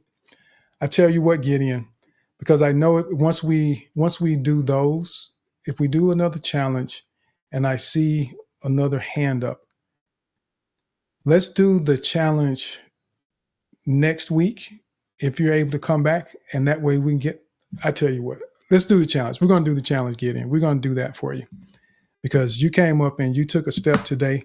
So we're going to do this challenge. So Gideon, do you want a question or a random topic? A question. You want a question? All right. So do any of the speakers have a question they would want to pose to Gideon as a challenge question? Jay Brown. And remember everyone, so if you happen to be up on the stage and you are posing a question to people, with the questions, we don't want the questions to be so layered that they confuse them. We just want to pose a question that they can ponder and give a response to, because it's a couple times, people have given like 3-tier questions that I didn't even understand. So we're just practicing now. So I just want everyone to know that it's for future reference. Go ahead, Jay Brown. I got you, man. All right. I got one. Gideon, how would you best describe yourself? Simple and to the point. Shy.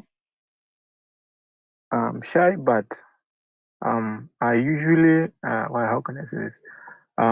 Have thoughts that come into my mind that I can't articulate. I know I have something important to say, but when it comes to, the confidence, that's where I struggle.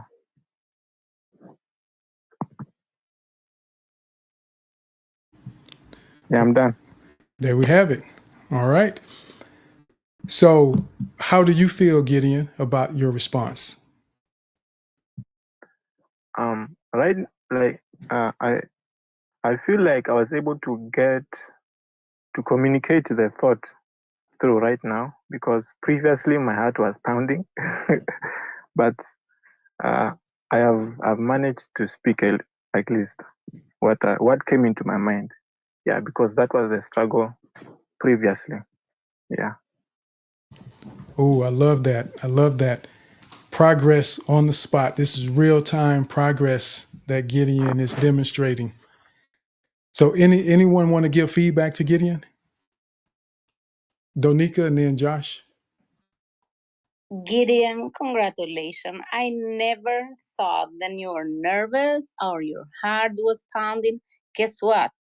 How many times my heart pound? You think that Tim and I don't feel those butterflies all the time when we go to new spaces, when we co-host in spaces that are not comfortable, but we do it anyway, because more than you practice, people get comfortable around you. And I think your voice was so calm, your pace was so good, everything then you said was like those kids, and they are very calm, and they expect you to take the time and listen to them. So you were very calm, very collective, but you deliver, and I didn't feel any nervous tone in your voice. You fooled me, but congratulations, great job. Absolutely. Absolutely. And let's go, Josh. Okay, Josh, you wanted to give feedback. Yes.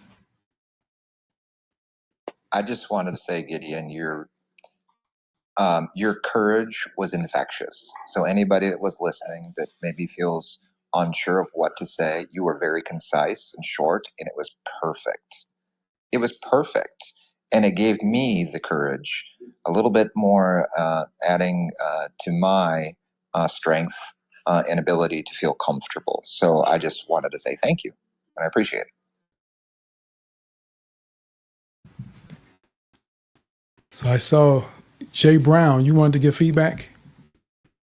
Yeah, I just wanted to say, Gideon, it's a pleasure to meet you because nobody knows you better than you do, which is why I asked that question, which is why I wanted you to be comfortable to express who you are, because that's the foundations of talking to people, is to let them know exactly who you are and to give you the chance to express that. I knew you were shy before you said it, but you confirmed it when you said it. So good job, brother. And you see that, Gideon? You even made Jay Brown get a little emotional. And that's cool. I appreciate that, Jay Brown.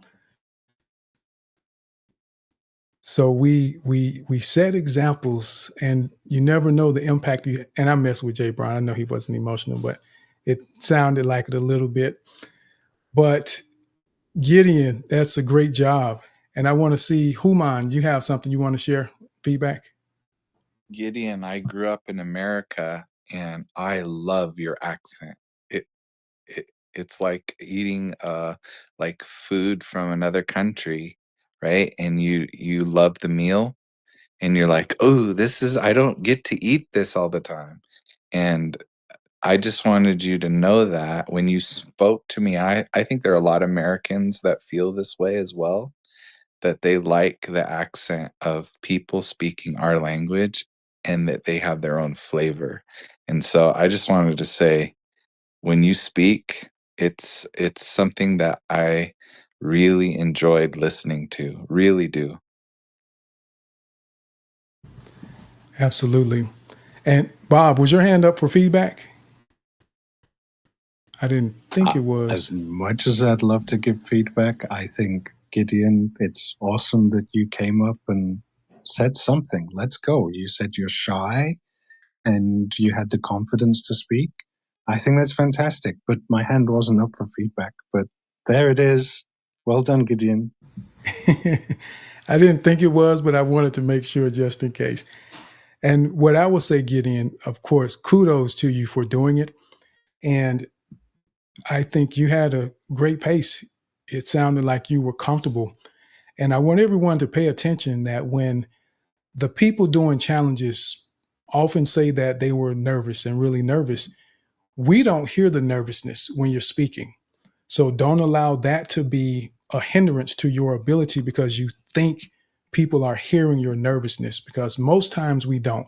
There are times when you can tell, but more times than not, people don't recognize it. And something that I will mention to you, Gideon, and this is for everyone.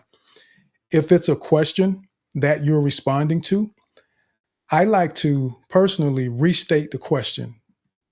One, restating the question confirms that you're answering the right question. Two, it verifies that you actually were paying attention and heard what the person said. And then three, it gives you time to think a little bit. You get to process if you restate the question. So those are three reasons to restate the question in the beginning. And when you get ready to close, if you're responding to a question, the best way to close, or the easiest way to close once you've shared your thoughts and opinions, is to say, and that's why I feel this way about that question. That's a great way to close it out. And it's smooth, and people know for sure that you finished your thought because you say, and that's why I feel that way about myself, or that's who I am as a person. So just a couple things that could be helpful for you. So it is 125, and I do see two hands that are up. And what we'll do is I'm going to ask that everyone that's here that has their hand up, if we just take 1 point, because we try to close at 1:30. So if you have 1 point that you want to share with us, so we can stick to that and try to get these last couple hands up or finished to share your thoughts, so we can close out right around 1:30. So I know, Bob, your hand was up. Go ahead, Bob. Hey, thank you so much, Tim Brown. Not quite 1 point. My life summed up is anxiety and isolation. Oh my days. The best thing I've done is show up online and meet people here grabbing the mic. And Tim Brown, thank you so much for consistently showing up for all the people, for yourself, for everyone else, for people like me, people like Gideon, Mama B, and Mama Dev. I'm not going to mention all your names. I just wanted to say hi, Tim. Hi, Tim. Good sir. How are you? Thanks for having me up in your space. And hopefully I'll be a bit more on time next time. All right, let's go. Well, hello, Bob. Great to see you. Always glad to have you in the space whenever you're able to make it. Always a pleasure, sir. And thank you for coming and saying hello to everyone. Bob, this is the community. This is Bob, which I know you know a lot of them. Bob has done the challenge before. So great to see you, Bob. So we'll go now to Angel. Angel, how are you? Good afternoon. I'm okay. I was listening carefully to the various speakers here, and Gideon spoke a moment ago, and I have to say I saw a lot of myself 2 years ago in him, because I spoke openly about my wrestles with self-confidence and verbal ellipses and self-expression. And speaking in spaces, I know that at times in the last 2 years, I've had to do that afraid. And so I would say, do it afraid, but know that you're not alone, because there's comfort in that, and just being the example that maybe you want to see. I had to work real hard on that, and I wrote a blog post at the time, and it said, well, if we'd been in a public place, I would have said to that person, let's be shy together, which is to say that it's fine and well if you wanted to curl up in a shell and be quiet, but it's more like, you've got this, you're not alone. Someone's probably in the same place you are, and you'll be surprised a couple of years on that you'd have seen another version of yourself in someone else. And there's a mark of progress, but of course you hope that they'll get to the same spot that you are. So do it afraid. Come and be shy with me. Let's be shy together. That's what I would say as an encouragement for him. And confident speaking, yes, you're going to stumble. You're going to have setbacks, but don't lose sight of where you're trying to get to. The destination is still there. And my brother once said to me that if you always have your head down, you're going to miss the light. So I'll leave that thought with you all, and I hope what remains of your weekend will be as kind to you as possible. Thank you for that, Angel. And it almost seems like Angel's closing phrase. I hope the rest of your day or what remains of your weekend will be as kind to you as possible. It's like it should be framed on people's walls when you walk in, almost like the serenity prayer. And I still remember from 2 years ago, the first time I heard them say that. And I thought once in the space he was going to try to end without saying it, but I was patient. I waited. and he said it. So thank you for sharing that, Angel. And yes, we do tend to see ourselves in other people. And that's why it's so important that we're willing to take those risks and put ourselves out there, because the journey that we take, the effort that we put forth, often inspires other people when we don't even realize it. So you impact people's lives that you may never see, but just know that it does. Gideon, you probably never would have imagined the responses and the feedback that you got from doing your challenge. But that's the impact that you've had with people just by showing up and being willing to do it in spite of the fear and nervousness that you may have had. So kudos to you and everyone else that does it anyway, because it matters. It matters. It matters. It matters, just like you matter. Human. Well, I want to say shalom as we close, but before I do that, before I say shalom, shalom, like I always do, I just did it. Don't do what I'm saying right now, but maybe think about it tomorrow on the first day of the week. Click on Tim Brown's picture and consider giving him a cookie. He has a buy me a coffee link. And if you've had any impact in your life from his work, his focus, his reflection, his the way he shares and how he helps us all speak more confidently, the potential act of giving cheerfully a cup of coffee to Tim Brown for his contributions, I think he really would appreciate. I think he would really feel love in a tangible way. So don't do it now, but maybe tomorrow, think about it and just cheerfully say I love you to brother Tim. Shalom, shalom, everyone. Mm. Shalom, shalom. Thank you for that, Human.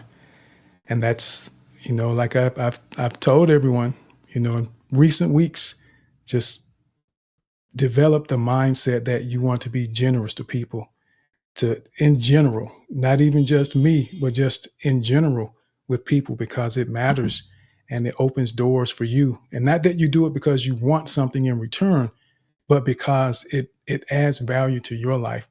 So I appreciate you sharing that, Human. So what I want to do is go ahead and see, and I know we have some people requesting to come up to speak, but we are at time now. We're actually over, and we are really well. We've done such a great job getting the time down. There were days, and I know there are a lot of spaces that go much longer than what I used to do. It would be days where it'd be 4.5 hours. I think I hit 5 hours one day, but it was consistently 4.5 hours, and it's you don't realize it unless you're hosting or facilitating how much energy it takes to do this. And it was a lot.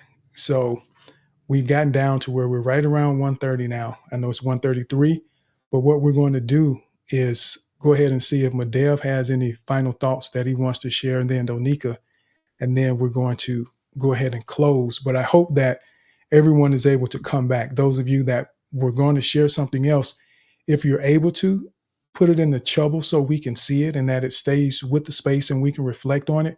But definitely come back if it's something you wanted to ask, or even a question you could put in the purple bubble as well that we can respond to after the fact. But Madev, you have anything you want to share before we go? Yeah, I just want to say thank you for everyone for showing up, and thank you, Tim, for giving me the opportunity to host. It's been a really great 2.5 hours. I'm not sure, but yeah, it's been great. And thank you everyone for showing up. You all make up this space. And thank you, Tim. Absolutely. And thank you, Madev. I appreciate you jumping up here and taking that next step to doing something different that you haven't done before. And that's how it works. And before you know it, you'll be hosting spaces talking about development. And I don't know if you've ever been to Bob's space, the creators and wizards, and they talk about a lot of that. But you have value to add, sir. So don't be surprised when you're hosting spaces. Donika. Yes, Tim. Thank you so much. Again, another fantastic space, beautiful, and it was so great to co-host with Medeb. I love when you bring new speakers, and I remember last space we brought Jackie. She was so excited, and she hosts her own spaces. But guess what? When people highlight you and bring you there, and you are next to other co-hosts, is so beautiful because you own that queen and king throne. So every single week, don't be afraid to come on the spaces and share your voice and your knowledge. These have been absolutely beautiful. Thank you for helping me to finish 2 pies and a zucchini bread. I posted up there. And if you guys come around in near Pennsylvania, make the menu before you come. I'll cook anything. I'm a very good cook. I don't eat too much, but I love to cook, and for neighbors too. And I just want to say thank you to all of you, to new listeners and speakers, to all of you. Jay Brown, man, you just really know how to ask questions, and for your calming voice and warmth from your heart and your patience and compassion. Oh my goodness, I feel like our heart opened up so much today, and is so much love in here, so much positive energy, and you can feel it. But Tim, hey, thank you for the heart. You created, I follow you. Well, thank you for being here as always, Donika. Like I said, you've been helping hold it down for quite some time. And consistency, that's one of the things people look for when you decide you're going to trust someone. Are they consistent? And that goes a long way. So thank you for being so consistent, Donika. You and a few others that have done that as well along the way. And I appreciate you and all of you for hanging in there, helping us do what we do in this space and in this community, because it isn't about me. It isn't the Tim Brown show. It's about all of us and what we all bring together and bring to the table to make this what it is. Because it's only so much that my words can do to help push someone along. But for like Gideon, for example, where there were 5 or 6 people giving Gideon the encouragement to help him realize that he has so much to offer and just how impactful he is when he decides to open his mouth.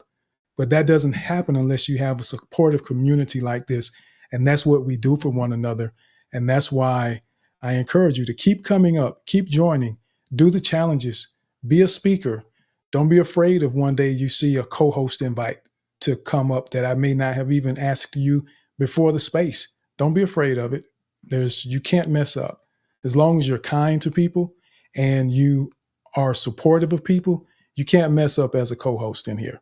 So just keep that in mind. So don't leave the space if you see me invite you to be co-host one day. It just it's okay. You will be fine.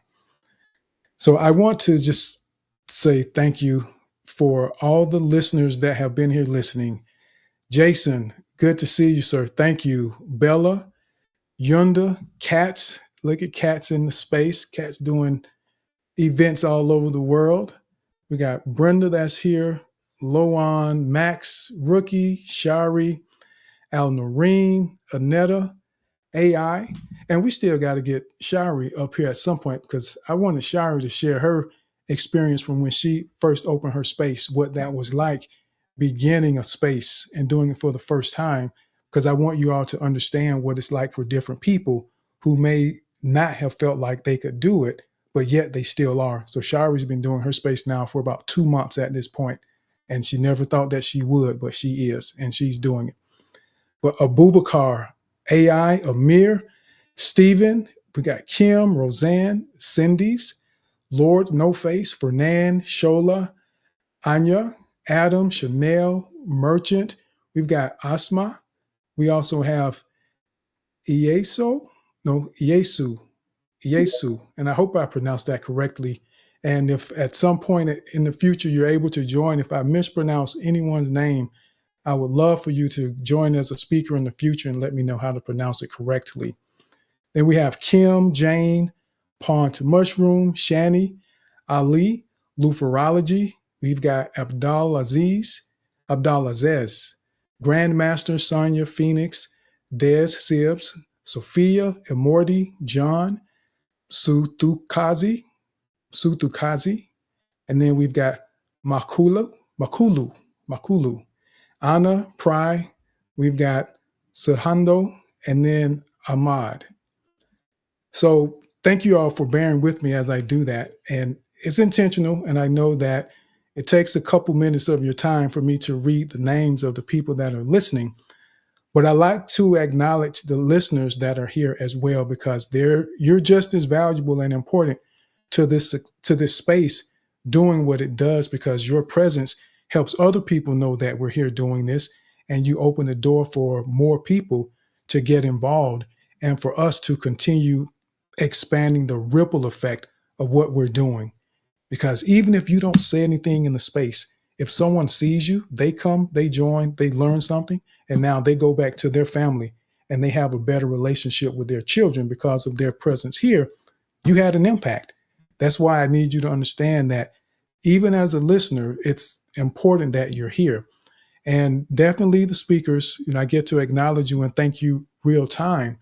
But I just like to acknowledge everyone so that you know you're valuable, because all of you are important to the space. You're important to me, whether you know me or not, or whether I know you personally or not, because I know the fact that you're here.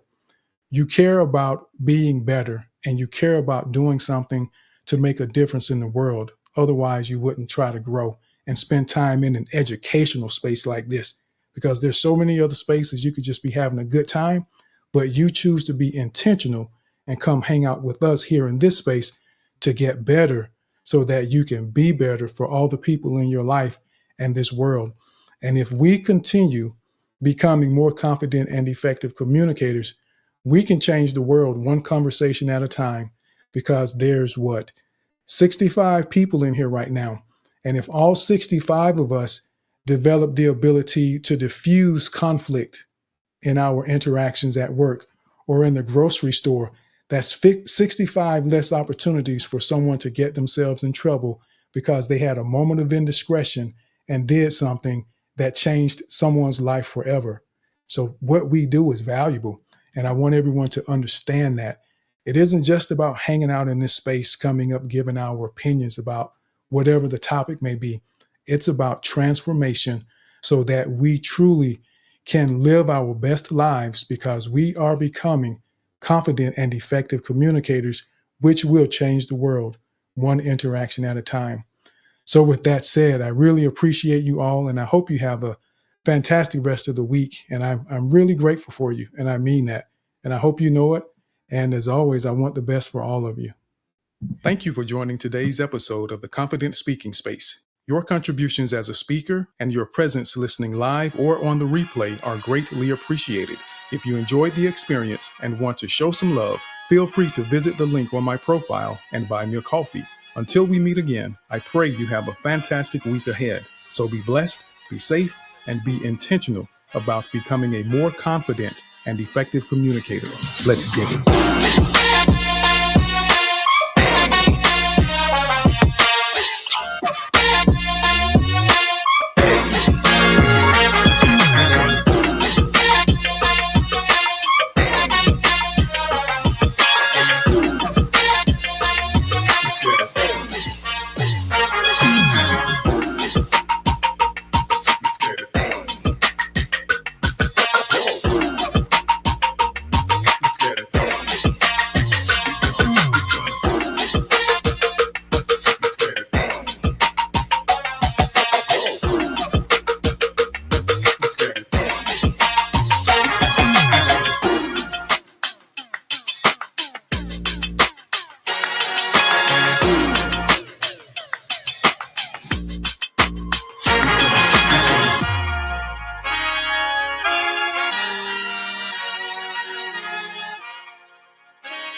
We gonna